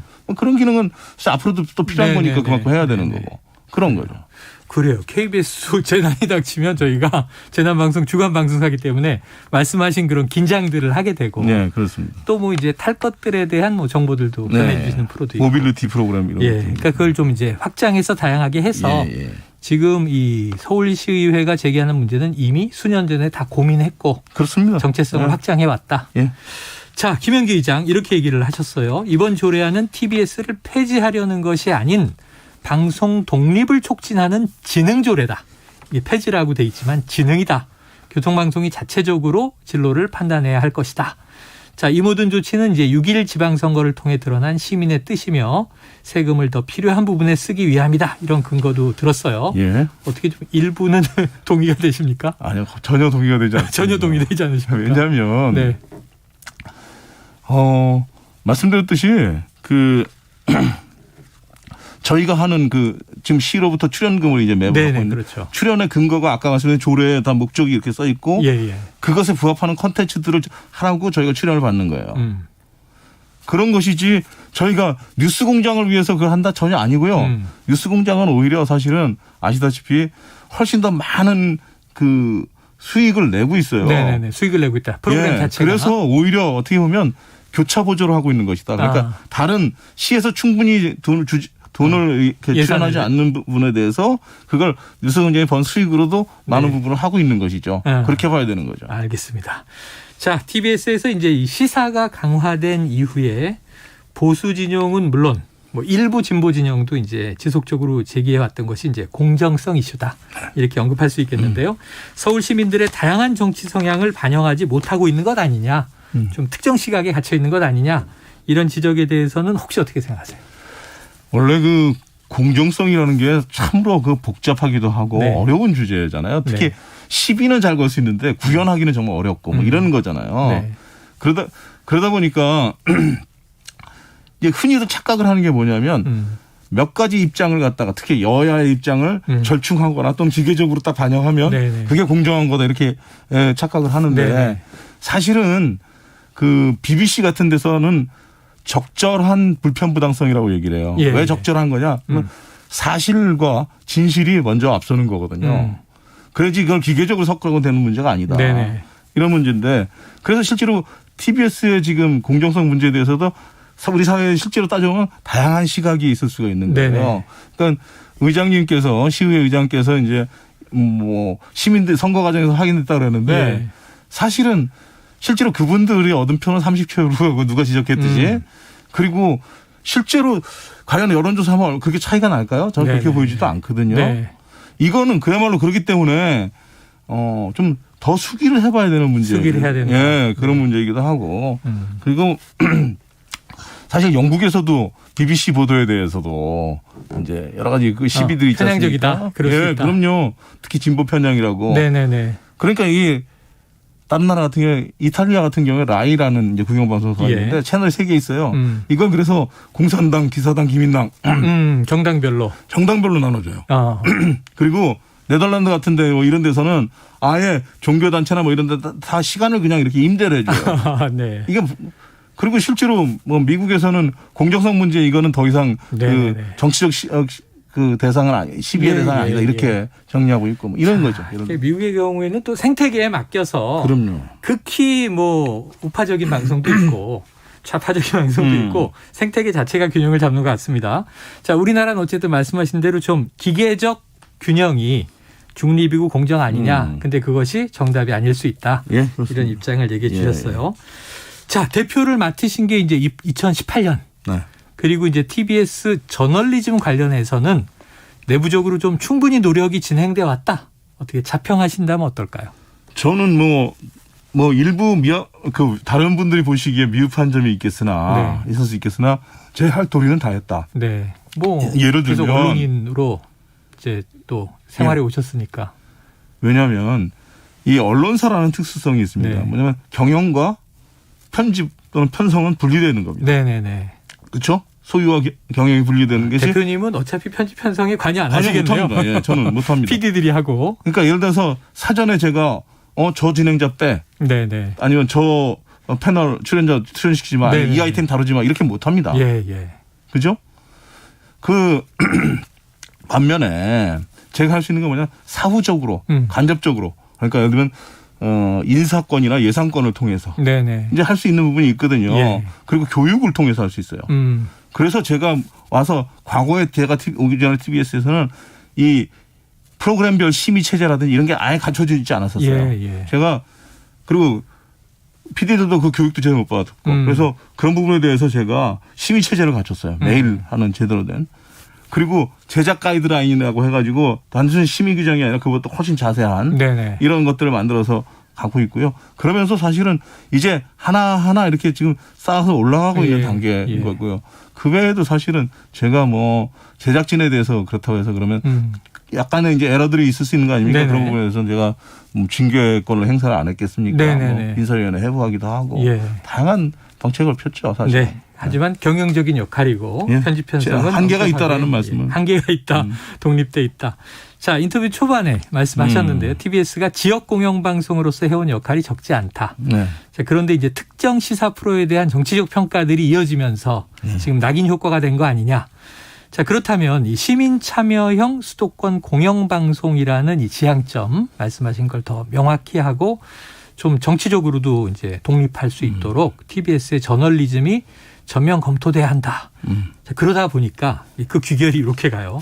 자, 이 뉴스공장 폐지까지 고려해야 되는 거 아니냐 하는 목소리도 있어요. 혹시 어떻게 생각하십니까? 저는 TBS의 저널리즘에 대해서 한번 총체적으로 진단해 볼 필요가 있다고 생각을 해요. 왜냐하면 사실 과거에는 그 TBS에 있는 뭐 제작진들이 시사 프로그램들을 본격적으로 하도록 교육받은 사람들이 아니기 때문에 맞습니다. 예.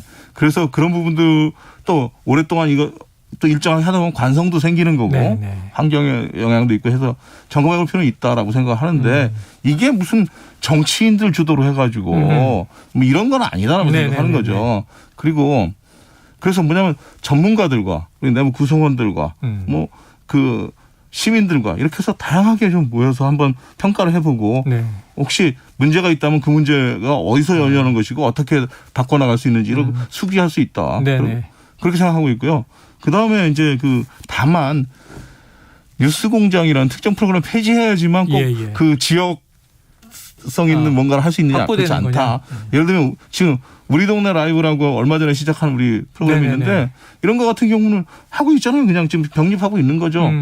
근데 왜 그게 꼭 이걸 폐지하고 이렇게 가야 되는지 좀 잘 모르겠어요. 알겠습니다. 하지만 이제 한번 평가 수기를 거쳐볼 필요는 있겠다. 예, 그리고 전국적인 이슈와 로컬리즘적인 이슈라는 거는 기계적으로 분리도 되지 않습니다. 그래서 송파 세모녀 사건. 그럼 그거는 로컬 뉴스이면서 동시에 내셔널 뉴스가 되는 겁니다. 그렇지 않습니까? 그렇죠. 누구를 뭐 넣어라 빼라 이런 문제보다도 어떻게 개선해 나갈 것인가.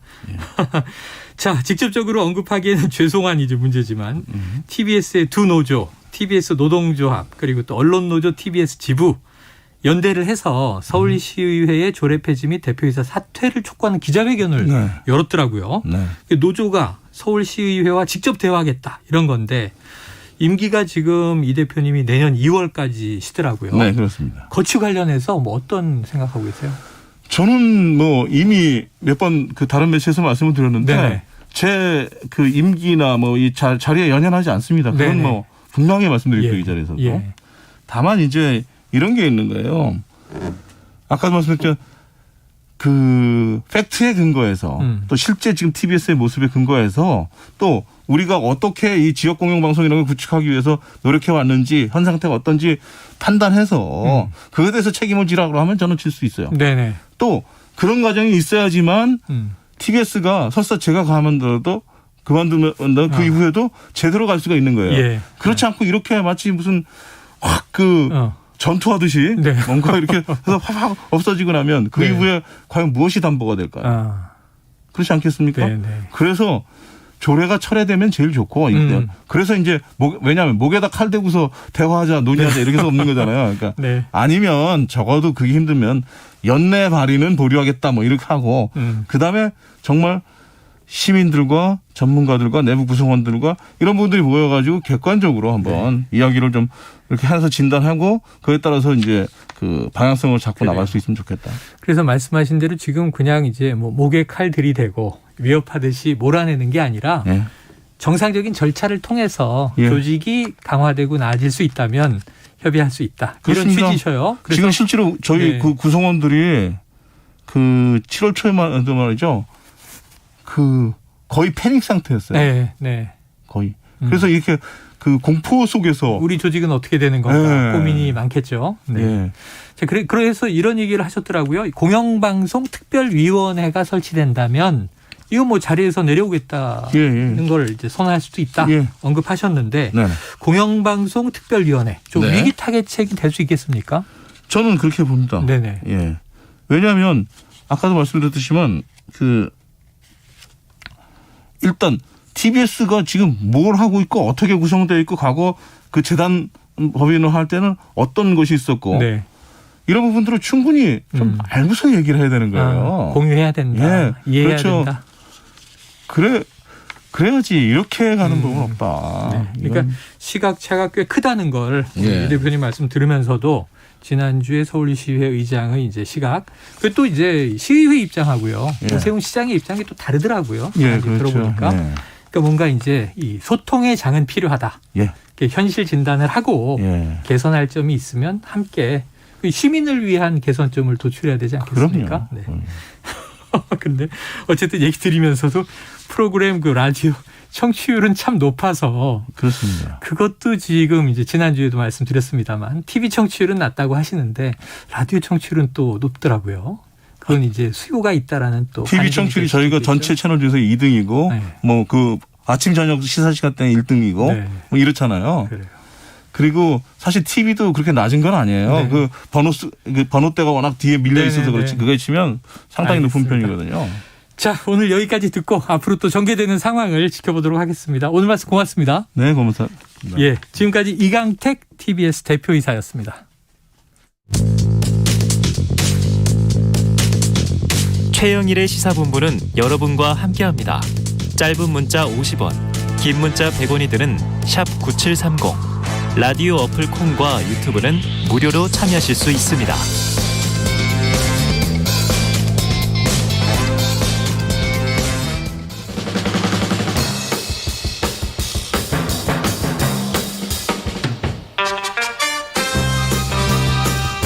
네, 매주 월요일 오후 우리 청취자분들의 귀를 번쩍 뜨이게 하는 코너입니다. 주말 사이 뉴스를 정리하고 주간 이슈를 미리 살펴보는 주간 이슈 먼데이. 시사계 피오나 공주 노영희 변호사님, 그리고 국민의힘 상근 부대변인을 지내신 지난주에 방송계 코카 찾아봤어요. 자, 신인규 변호사님 나오셨습니다. 두 분 어서 오세요. 네, 안녕하세요. 안녕하세요. 노 변호사님 코카 찾아보셨어요? 코카? 안 찾아봤어요. 햄스터랑 비슷하게 생겼는데 귀여워서. 코알라랑 비슷하게 저는 생겼습니다. 코알라 같아요. 코알라 비슷해요. 그 맞아요.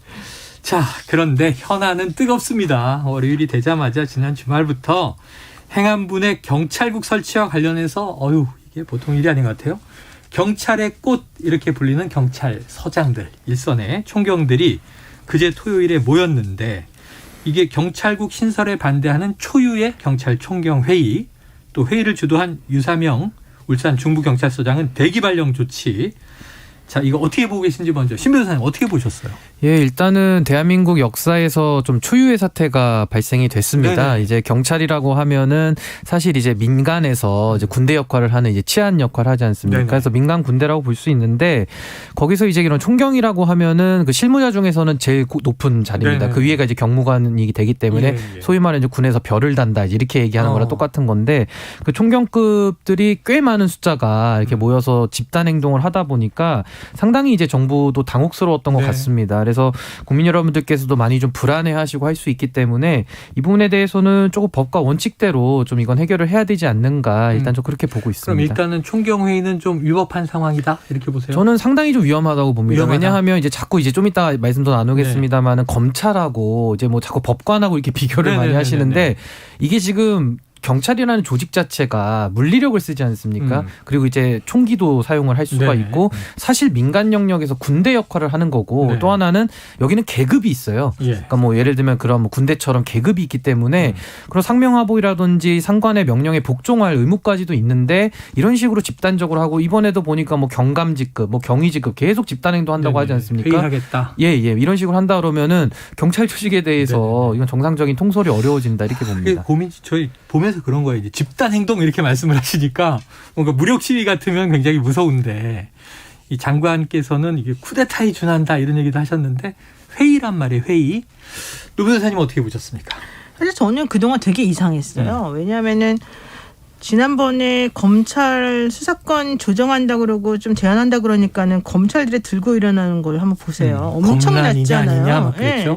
그리고 결국은 검찰총장 대통령까지 만드는 상황이잖아요. 그래서 결과적으로 현재는 검찰이 모든 인사를 장악하게 돼버린 상황이고, 그런데 경찰은 그거보다 훨씬 더 본인들을 더 아래로 취급하게 만드는, 게다가 위헌이라고 하는 얘기까지 나오는 이런 경찰국. 시행령에 의한 경찰국을 신설하는 상황에서 너무 조용하더라고요. 그래서 제가 이분들은 진짜 조직에 순응하는 훌륭한 사람들이구나. 나 같으면 되게 화났을 것 같은데 이런 생각 했거든요. 만약에 이제 노영희 총경이라면 저 같으면 벌써 제가 이미 뭔가 했겠죠. 근데 중요한 건 그게 아니라, 그래서 그다음에 뭐 회의한다 그래서 그래 한번 회의하는 걸 내용을 보자라고 해서 봤는데 그리고 난 다음에 나온 기자회견의 내용이 뭐예요?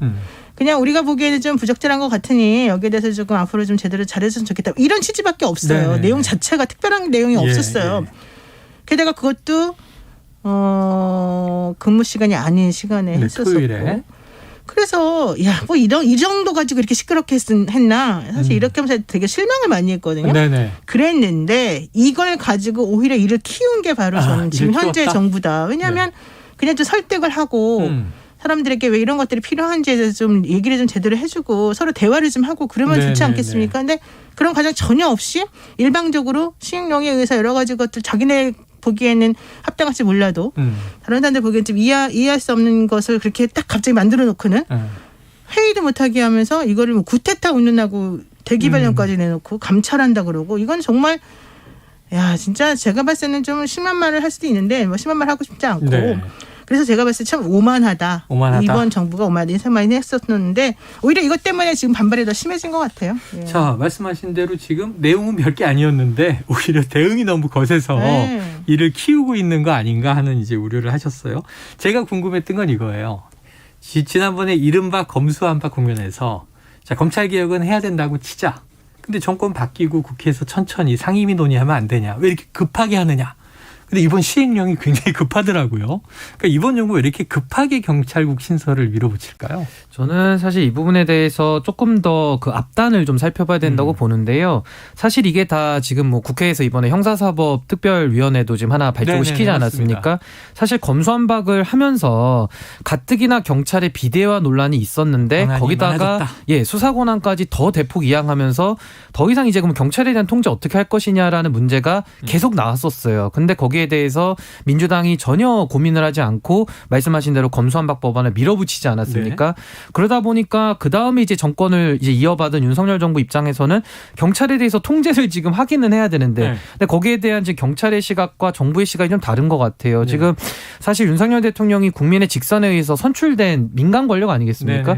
그러면 그 권력을 가지고서 민주화된 권력 가지고서 경찰을 통제하는 건 당연한 것인데 지금 경찰 입장에서는 그 통제라는 거를 못 받겠다라고 지금 말을 하고 있거든요.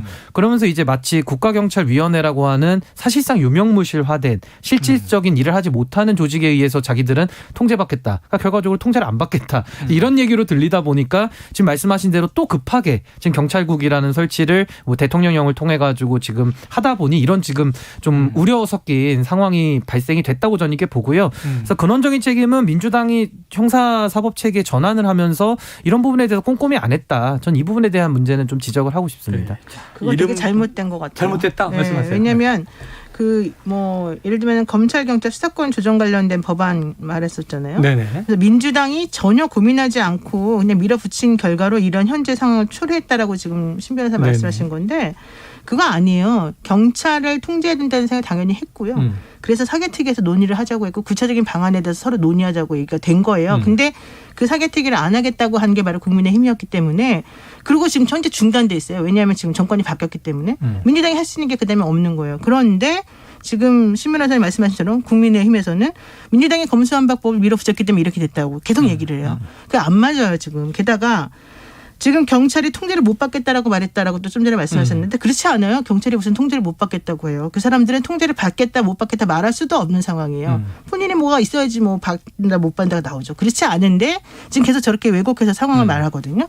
저는 이런 게 바로 이 잘못된 인식, 특히 국민의힘이나 정부 여당이 가지고 있는 이 잘못된 인식이 지금 현재 상황을 초래한 거라고 생각해요. 네. 저는 이거 조금만 반박드리면 그 검수완박 법안을 할 때 그 이후에 지금 사법특위 말씀하시면서 국민의힘이 참여를 안 했다 이러시는데 국민들이 원하는 거는 전 이렇다고 봐요. 검경 수사권 조정을 할 때 당연히 경찰의 비대화가 예상이 되지 않습니까? 그러면 그 검수완박 법안을 추진할 당시에 경찰에 대한 안전장치는 미리 확보를 하면서 이걸 했었어야 된다는 아쉬움을 말씀드린 거고 그리고 지금 경찰의 반발에 대해서는 사실 민주적으로 선출된 권력임에도 불구하고 자신들은 지금 통제 못 받겠다라는 식으로 얘기를 하면서 그래도 통제는 필요하다 이렇게 얘기를 하고 있기 때문에 조금 그 부분이 저도 그럼 도대체 어떤 통제만 그럼 받겠다는 것이냐 본인들이 그걸 선택하겠다 지금 이렇게 얘기를 하다 보니까 조금 그게 어폐가 있고 행안부에서도 지금 경찰국을 설치하는 것이지 경찰 조직에 대해서 흔들거나 이런 건 아니거든요. 그래서 그 부분도 조금 이견이 있는 것 같습니다. 통제를 못 받겠다고 한 게 무슨 말이에요? 언제 그랬어요? 뭐라고? 그러니까 이제 그 어떻게 보면 경찰국 방식으로의 통제는 자신들이 못 받겠다라는 걸 명백하게 지금 밝히고 있지 않습니까? 그거는 반대 의견이지. 그걸 통제 못 받겠다는 것하고 틀린 말이죠. 자, 이른바 검수완박 이 얘기를 하다 보니까 이게 이제 검찰 경찰 수사권 조정입니다. 그러니까 검수완박은 검찰 수사권을 완전 박탈하는 거 아니냐? 근데 지금 이제 민주당은 완전 박탈도 못했다 이런 상황인데 어쨌든 검찰의 수사권 일부가 경찰로 넘어가니 경찰의 권한은 비대해지는데 통제 방식은 무엇이 적절할까? 이건 이 정답이 없고 여러 가지 경우의 수가 있는 것 같아요. 근데 결국은 정치권이 못 푸는 것 같고 이번 정부는 이제 행안부 산하 경찰국으로 이제 밀어붙이다 보니까 거기에 대해서 이제 반론이 좀 커지는 것 같습니다.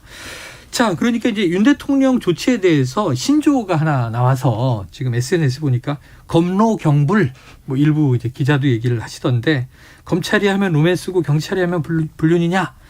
자, 이런 사안이 있을 때마다 검찰은 제 기억에 생생한데 고검장 회의, 부장검사 회의, 평검사 회의 하면 언론이 주목하고 야, 이거 검찰이 들고 일어났다 큰일이다. 그리고 성명도 막 보도되고 해요. 근데 경찰은 아까 말씀하신 대로 회의하는 중에 불허 명령 떨어지고 대기 발령 나오고 요즘 검찰하고 경찰하고 다른 게 아까 말씀하신 게 민간의 군대다 이렇게 얘기하시니까 좀 무섭게 들리긴 하는데 이 노 변호사님은 이 부분 잘 아시니까 좀 어떻게 보세요? 이게 서로 왜 이렇게 다르게 처우가 될까요? 그건 다 기본적으로 검찰이 경찰을 무시하니까 그렇죠. 아, 검찰이 경찰을 무시한다. 검찰은 경찰을 기본적으로 생각한다? 무시해요. 기본적으로. 조직적으로도 그렇고 기본적으로도 그렇고 현실적으로도 그렇고. 보세요. 아까 말씀하신 것처럼 최영일 앵커 말씀하신 것처럼 검찰이 모든 걸 다 해요. 거기에 대해서 한마디라도 뭐 그때 문재인 정부 시절에도 그분들을 통제하려는 생각이 없었기 때문에 그런 것도 있지만은 거기에 대해서 안 된다 된다 이게 뭐다 해서 한 적도 없어요. 그런데 이번 경찰은 이번에 하려고 하니까 하지 마라부터 시작해가지고 경찰의 수뇌부라는 사람들이 해산명령 딱 내렸잖아요. 그러니까 이번에 인터뷰 나온 것 중에 제일 황당했던 게 경찰과 검찰은 다르다 이렇게 딱 나오더라고요. 그래서 내가 그 근거가 뭐냐라고 살펴봤더니 일단은 집행부에서 해산명령을 내렸냐 안 내렸냐가 다르다는 거예요. 되게 웃기지 않아요? 네네. 그러니까 우리가 공무원 그 국가공무원법 57조에 보면은요, 이렇게 직무, 그러니까 복종 의무가 있다 이렇게 말하잖아요. 근데 이게 이제 직무 정당성이 있는 명령에 제대로 복종해야 될 의무를 써 있어요. 그럼 여기서 말하는 직무 정당성 있는 명령이라고 하는 것이 그러면 해산 명령이 들어가냐 안 들어가냐 이게 사실 이제 포인트예요. 그런데 검찰은 그런 명령을 검찰총장이 안 내렸던 거고 이번엔 경찰청장 뭐 되려는 그분들이 이제 내린 거잖아요. 그럼 그거 자체가 본질적인 차이입니까? 본질적으로 문제가 되는 겁니까? 그건 너무 웃기는 거죠. 그래서 저는 기본적으로 경찰 분들이 게다가 또 경찰대 출신들이 뭐 이걸 막 주도했다는 식으로 해서 구데타 하나에까지 난리가 났는데 참 전근대적이다. 정말 전두환 선생님을 너무 좋아하시나 보다. 그 생각을 할 수밖에 없었어요. 자, 오늘 출근길 이른바 도스태핑 윤석열 대통령도 이 질문을 받았습니다. 짧은 육성 한번 듣고 올까요? 대통령님 경찰국 신설 놓고 지금 총경 이어서 중간국도 집단행동 예고 중인데 어떻게 좀 보시는지 궁금합니다. 행안부하고 경찰청에서 필요한 조치들을 잘 해나갈 것으로 보고 있습니다. 네, 대통령은 직접 언급보다는 원론적인 답변인데 행안부와 경찰청이 필요한 조치를 잘 해나갈 것이다. 근데 그 이후에 이상민 행안부 장관의 발언이 출근길 발언이 있었고 11시에 또 입장도 나왔는데 이게 워낙 거세서 좀 깜짝 놀랐거든요. 신 변호사님 어떻게 보셨습니까? 어떻게 들으셨습니까? 일단 뭐 이상민 장관의 발언에 들어가기 앞서서 저는 이제 경찰과 자꾸 이렇게 뭐 검찰만을 비교를 많이 하는데 사실 저는 경찰에 대해서는 계급이 있고요. 네. 이게 아까도 말씀드렸듯이 민간 군대라고 설명드리지 않았습니까? 그럼 예를 들어 군에서도 어떤 조직의 저항이 좀 있다고 전제를 했을 때 대령 정도 됩니다. 그럼 대령들이 한 절반 이상이 모여가지고 회의를 하거나 이런 식으로 하다 보면은 뭐 은밀하게 하지 않았다고 해서 이걸 뭐 용인해야 되느냐 또 이런 생각의 차이가 분명히 있을 수 있다고 저는 생각이 듭니다.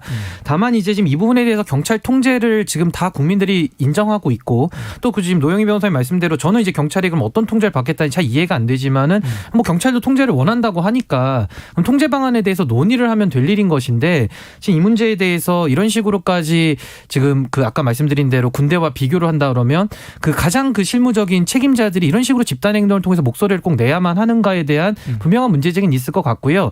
저는 다만 정부에서도 내부적으로 이게 정부 내부의 일 아니겠습니까? 민주당이 밀어붙였으니까 우리도 밀어붙이겠다 이렇게 하면 저는 안 된다고 보고요. 이 부분에 대해서 경찰국이라는 것이 불가피하다 그런다면은 조금 더 저는 내부적으로 의견 수렴을 하는 그런 노력은 저는 좀 더 경주해야 된다고 봅니다. 그래요. 자, 지금 울산 중부경찰서장이었었던 이 류사명 총경 지금 대기 발령 중이라 이제 전직 상태입니다. 현재는.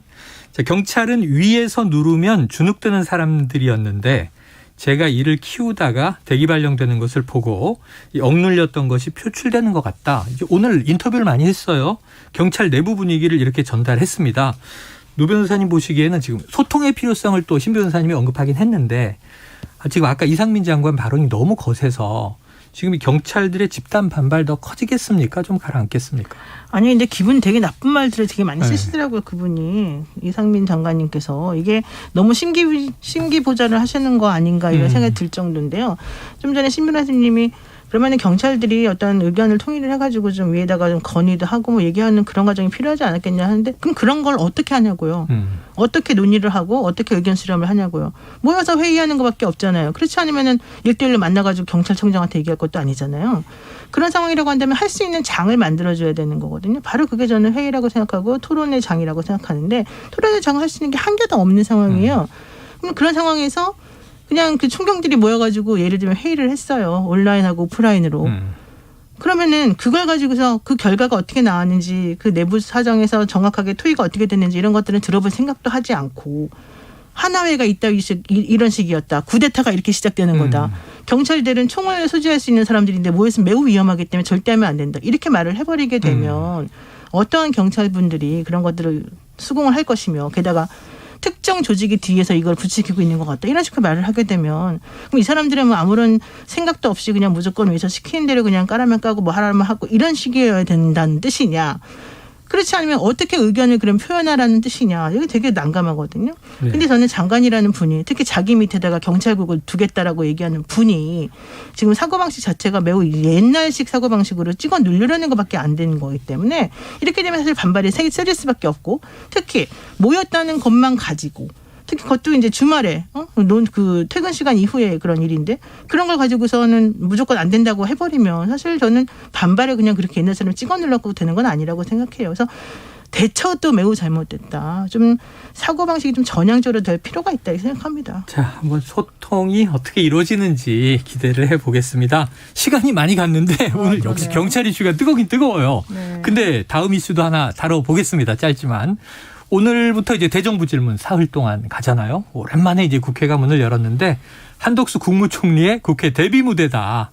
그리고 또 윤 대통령이 이른바 스타 장관 나와야 한다 강조했기 때문에 또 이 주목받는 장관들이 좀 있어요. 자, 오늘 이제 박범계 전 법무부 장관이 대정부 질문에 나서는 각오를 얘기한 게 있는데 듣고 와서 이야기 나눠보죠. 워낙 한동훈 법무부 장관께서 제가 했던 법무 행정을 다 거의 다 부정하시니까 거의 단절이 됐습니다. 이렇게 되면. 그렇기 때문에 법무 행정이라는 게 아무리 정권이 바뀌고 장관이 바뀌어도 연속성이 있는 부분들이 있는데 다 부정하는 모습을 보면서 그거 이유가 뭔지 좀 따져 물어봐야 되겠어요. 법과 원칙. 그렇게 답변하면 그건 의미 없는 대정부 질문이 되는 거고 저는 한동훈 장관께서 왜 이렇게 제가 판단하는 법치농단하는 이유를 오늘 국민들을 상대로 제대로 답변해 줬으면 좋겠습니다. 자, 전임 법무부 장관이 현 장관은 법과 원칙을 답하겠지만 자신이 보기에는 법치농단으로 보인다. 이런 취지의 발언한 거예요. 오늘 이제 오후부터 대정부 질문에서 이제 불꽃 튈 것이다. 역시 이제 스타 장관이 한동훈 장관이 될 것인가? 이 발언을 들으시면서 신 변호사님 어떻게 들으셨어요? 일단은 그 박범계 장관 입장에서도 뭐 좀 여러 가지 전임 장관으로서 뭐 서운하실 수는 있을 것 같은데 지금 저는 좀 한 가지 지적하고 싶은 거는 이 농단이라는 단어가 네네. 상당히 좀 무겁고 네. 굉장히 좀 중한 단어 아니겠습니까? 네네. 근데 전 이게 너무 좀 과잉되는 것 같아요. 그러니까 단어 인플레 같은데 예. 뭐 국정농단, 사법농단, 인사농단, 이제 뭐 법치농단이라는 얘기까지 또 만들어서 참 이렇게까지 비판하는 게 과연 바람직하냐. 전 일단 이런 의문이 하나가 들고요. 만약에 한동훈 장관에 대해서 여러 가지 문제 제기를 전 할 수 있다고 봅니다. 네네. 그렇다면 하나하나를 뜯어서 아주 박범계 장관 전문가 아니세요? 그러면 이거 잘못됐고 이거 잘못됐다라고 설명을 해야지 그냥 뭉뚱그려가지고 법치농단이다. 이런 식으로 해서 정치적 선동을 한다는 것은 저는 매우 좀 부적절하다고 보고 하여튼 이제 청문회 본회의에서 네네네. 이제 대정부 질문 한다고 하니까 그걸 한번 지켜보면 될 것 같습니다. 자, 너무 이게 여러 가지를 뭉친 그런 거다. 이거죠. 정치적인 측면이 있다 얘기하셨어요. 노 변호사님은 어떻게 보세요? 스타 장관이 필요합니까? 실제 일 잘하고 열심히 하는 사람이 필요합니까? 사실 일 잘하고 열심히 하는 사람이 필요하겠죠. 그걸 모르는 사람은 없을 거라고 네. 봐요. 그런데 왜 스타 장관에 자꾸 기대려고 하실까? 아하. 그 부분이 사실은 좀 의문이죠. 오히려. 우리 대통령께서. 예, 그래서 아마 여기서 말하는 스타 장관은 이제 이번에 대정부 질문에서 한동훈 장관이 될 가능성이 크죠. 네네. 예, 지난번 인사청문회 때 완전히 민주당이 망했으니까. 근데 그렇다고 해서 이번까지 그렇게 생각나네요. 될 것 같지는 않습니다. 네. 결론적으로 인사를 엉터리로 한 것에 대한 책임을 분명히 져야 되는데 물론 한 장관이 꼭 져야 되는 건 아니지만 그 이외에 인사 여러 가지 파동이 있었잖아요. 그런 거 살펴보게 되면 이번에는 그렇게 만만치는 않을 거다. 다만 국민이 원하는 거는 다 필요 없어요. 우리 좀 잘 살게 편하게 살게 해주고 공정하게 좀 해달라는 거잖아요. 그러니까 공정하게 하신다 그랬으면 공정하게 하시고 편하게 해주겠다고 했으면 편하게 해주시면 되는 거예요. 근데 그렇게 안 하고 그냥 몇 마디 말 가지고서 말장난하듯이 하는 거는 국민을 우롱하는 것밖에 안 된다. 이번엔 좀 잘하시길 바라겠습니다. 그래요. 인사청문회는 이제 본인에 대한 공격과 해명이었는데 지금 노 변호사님 중요한 점 짚어주신 게 이제 대정부 질문은 정부의 부처 책임자이기 때문에 국민 공감대를 누가 더 얻느냐. 민생에 대해서 누가 더 성과지향적인 얘기를 하느냐. 이게 중요하다는 생각이 듭니다. 자, 이게 지난 9월에 시작해서 11개월째를 맞은 주간 이슈 먼데이인데 이 코너가 막을 내린다고 해요. 다음 네. 주부터 이제 새로운 코너가 나온다고 하는데 자, 노 변호사님은 뭐 원년 멤버 쭉 오셨고 자, 지금 오늘 이제 경찰 이슈도 다뤘고 이제 대정부 질문 특히 법무부 다뤘는데 좀 청취자께 남기고 싶은 말씀. 우리 청취자층이 제가 봤을 때는 이 대선을 기점으로 좀 많이 바뀐 것 같더라고요. 이 댓글 다시는 분들이나 네, 그런 것 같아요. 근데 어쨌든 간에 그동안에 많이 감사드리고 네. 많이 응원해 주시고 또 질타도 해 주시고 되게 피가 되고 뼈가 되고 살이 되는 그런 시간이었습니다. 네. 예, 앞으로 이제 어떤 기회를 또 다시 만나뵐지 모르겠지만 이 프로그램의 무궁한 발전을 제가 기원하겠습니다. 너무 멋있다. 노 변호사님은요 방송에서 찾아보면 계속 나오시기 때문에 매일 어딘가에 나오시기 네. 때문에 낯설지 않을 것 같고 저희도 또 이슈가 있으면 모실 거고요. 네. 신 변호사님 코카 이제 막 코카로 유명해지려는 찰나인데 너무 아쉽습니다. 어떤 말씀을 아쉽죠? 네. 저는 중간에 합류를 했는데요. 이 최영일의 시사본부가 상당히 이 프로그램이 되게 유명했기 때문에 저도 출연을 하고 싶었었는데 이게 참 보면 균형 있는 좀 평론을 하려고 저는 좀 노력을 많이 했는데 네. 좀 많이 부족했을 수도 있습니다. 근데 또 이렇게 많이 들어주셔서 감사드리고요. 앞으로도 이 프로그램의 무궁한 발전을 저도 응원하도록 하겠습니다. 저는 신 변호사님이요. 이 집권층의 요직을 맡으시면 그랬으면 좋겠어요. 소통은 굉장히 순조롭게 푸실 것 같아요. 좀 잘 됐으면 좋겠어요. 네, 감사합니다. 자, 대변인으로 시작하셨으니까 앞으로 일취월장하시길 기원하면서 자, 오늘 주간 이슈 먼데이 여기서 문을 내리겠습니다. 자, 노영희 변호사님, 신인규 변호사님 두 분 수고하셨습니다. 네, 감사합니다. Splish splash, I was taking a bath. Long about a Saturday night. 점심 먹고 유쾌한 시사 디저트 한 입. 최영일의 시사본부. Well, I stepped out the tub and put my feet on the floor. I wrapped the towel around me and I 네, 시사본부 매일 이 시간 청취자분들께 드리는 깜짝 간식 선물이 준비되어 있습니다. 오늘도 물론 준비되어 있죠. 편의점 상품권입니다. 골라서 드시면 되겠고요. 코너 들으시면서 문자로 의견 주시는 분들에게 쏩니다. 짧은 문자 50원, 긴 문자 100원이 드는 샵 9730으로 의견 많이 보내주시기 바랍니다. 자, 월요일에는 국제본부, 문희정 국제시사평론가와 함께하겠습니다. 나와 계십니다. 어서 오세요. 네, 안녕하세요. 어유 하얀 셔츠에 검은 마스크. 왜 이렇게 오늘 흑백으로 오신 거죠? 예. 오늘 너무 더워가지고요. 예, 가장 시원한 옷을 찾아 입다 보니까. 최대한 앞으로 한 이제 말복이 8.15 광복절이더라고요. 네. 3주 정도는 저희가 더위와 싸워야 됩니다. 자, 세계보건기구 WHO가요. 원숭이 두창 감염 사태에 대해서 국제적 공중보건 비상사태를 결국 선언했네요. 그렇습니다. 이 사실 선언할까 말까 네. 상당히 귀추가 주목이 됐었는데 23일 날 테오드로스 아드하놈 거브러여수스 사무총장이 전파 속도가 심상치 않고 우리가 잘 모르는 새로운 전파 방식으로 확산하고 있기 때문에 선제적으로 대응할 필요가 있다면서 국제적 공중보건 비상사태를 선언했습니다. 네. 이 국제적 공중보건 비상사태는 WHO가 내릴 수 있는 최고 수준의 공중보건 경계 선언인데요. 네. 이게 이제 어떨 때 내려지는 거냐면은 질병의 영향이 초국가적이고 즉각적인 조치가 필요하며 질병의 확산 정도와 위험이 심각할 때 선포하는 거거든요. 네. 근데 이게 과연 그런가라는 부분을 조금 뒤로 밀어두고 네. WHO가 뭐라고 얘기를 했냐면은 영국과 스페인, 미국, 캐나다에서는 지금 확진자의 99%가 동성과 성접촉을 하는 남성이어서 성적 지향이 노출될 것을 우려해서 발병 사실을 숨길 가능성이 크기 때문에 전파 속도가 예상보다 더 빠를 수 있다면서 이 공중보건 비상사태를 선언을 한다 이렇게 얘기를 했습니다. 네네네. 그러면서 이걸 또 얘기를 해놓고 이 부분이 또 우려가 됐는지 이 원숭이 두창의 역학조사와 치료 등의 과정에서 특정 집단이 낙인과 차별을 받지 않도록 이 각국의 적절한 계획을 수립해서 시행할 것을 촉구하기도 했습니다. 원숭이 두창과 관련해서 또 동성애자들을 향한 어떤 혐오와 낙인이 차별이 또 겨녀지지 않을까 걱정을 한 거고요.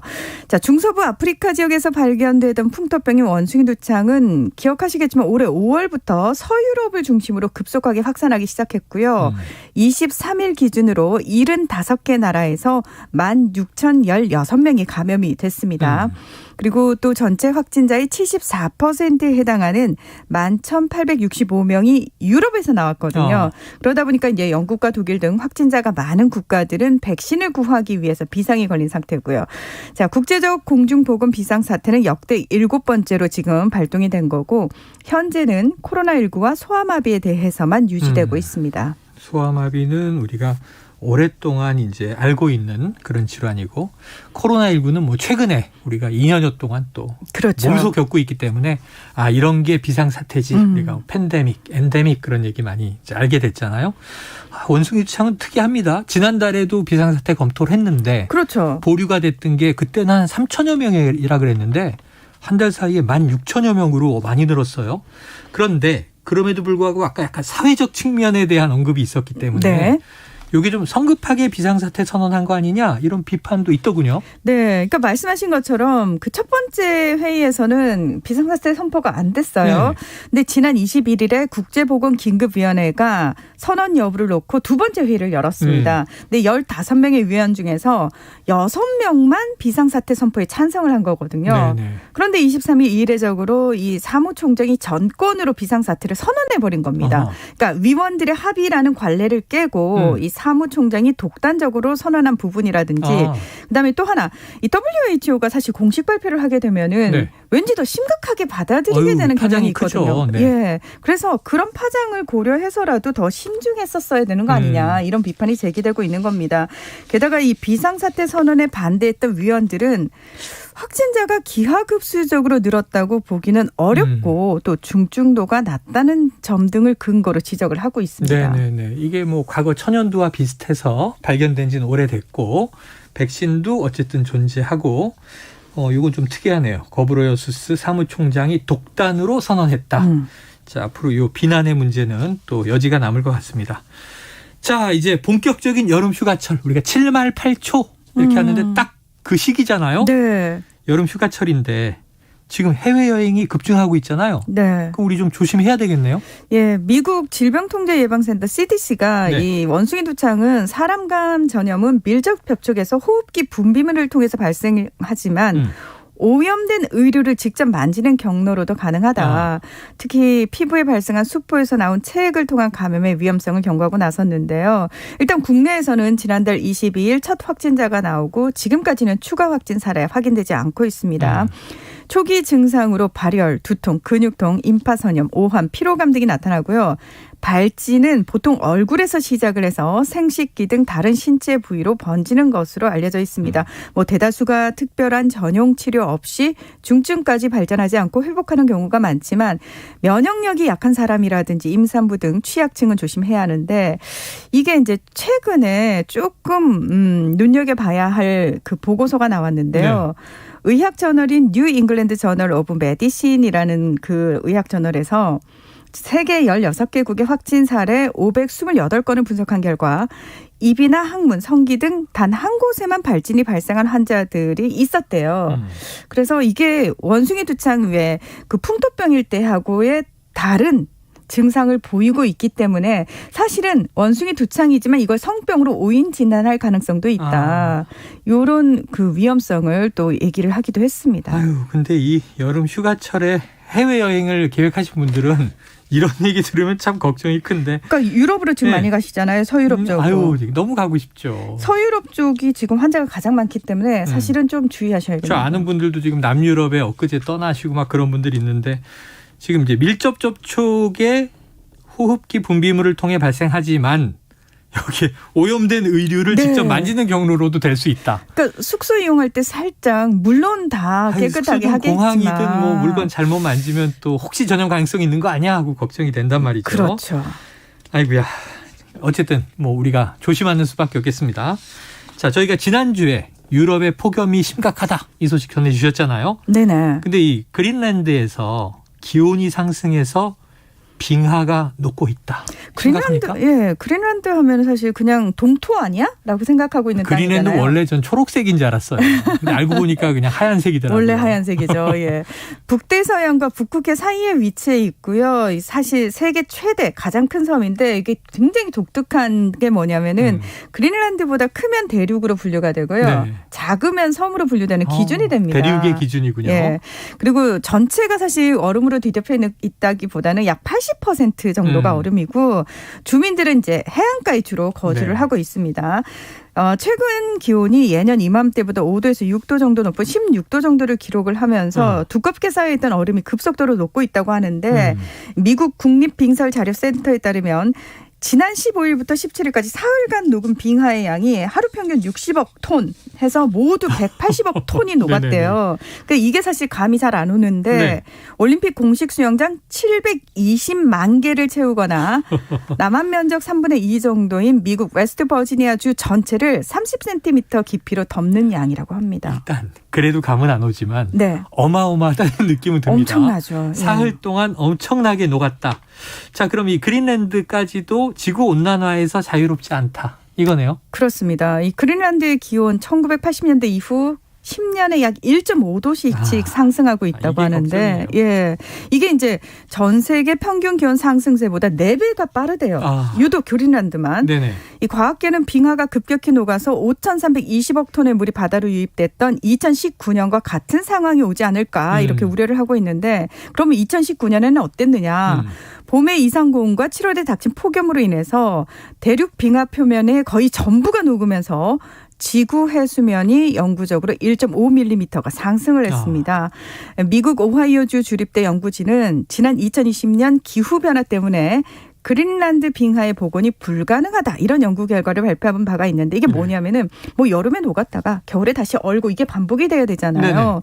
근데 1990년대까지만 해도 빙하가 녹았던 만큼 완벽하게 다 복원돼서 얼어붙을 확률이 50%는 됐는데 이제는 그게 완벽하게 복원될 정도 100년에 한 번꼴로 줄었다.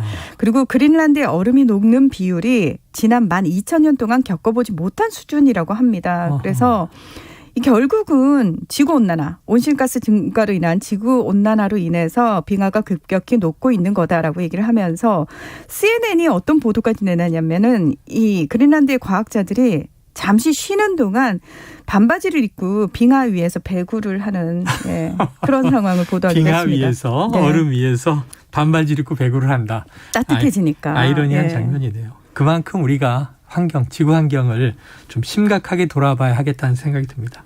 자, 유럽에서 이 폭염, 오히려 폭염 때문에 우리나라도 이런 현상이 있는데 에어컨 판매가 급증할 거라고요? 네, 그렇습니다. 우리나라는 사실 에어컨이 어디든 다 설치가 돼 있잖아요. 그렇죠. 집에도 다 있고 뭐 틀지는 않습니다만 집에는 다 있죠. 더우면 틀죠. 더우면 틀긴 하는데 아주 살짝 틀죠. 예. 근데 이게 되게 특이한 게요. 유럽 같은 경우에는 평균적으로 한여름에도 25도 이상을 올라가지 않는 지역입니다. 그러다 보니까 에어컨이 대중적이지 않았거든요. 그래서 독일 가정의 에어컨 보유 비율이 3%에 불과하고요. 되게 적네요. 예, 영국과 프랑스도 5% 수준밖에 되지 않습니다. 이러다 보니까 뭐 대중교통이라든지 또는 공공시설에도 에어컨이 없는 경우가 그냥 허다하겠죠. 근데 최근에 40도를 넘어가고 있거든요. 네. 말 그대로 절절 끓고 있는 상황이기 때문에 영국에서만 지난 일주일간 이동식 에어컨 판매가 2,420%가 증가했다는 겁니다. 알겠습니다. 예. 에어컨 우리나라 또 메이커가 좋으니까 수출 많이 될지 모르겠습니다. 하지만 온난화 걱정이네요. 자, 국제본부 오늘 여기서 정리하죠. 문희정 국제시사평론가였습니다. 고맙습니다. 네, 고맙습니다. 예, 자, 오늘 편의점 상품권 받으실 분은요. 2872-6658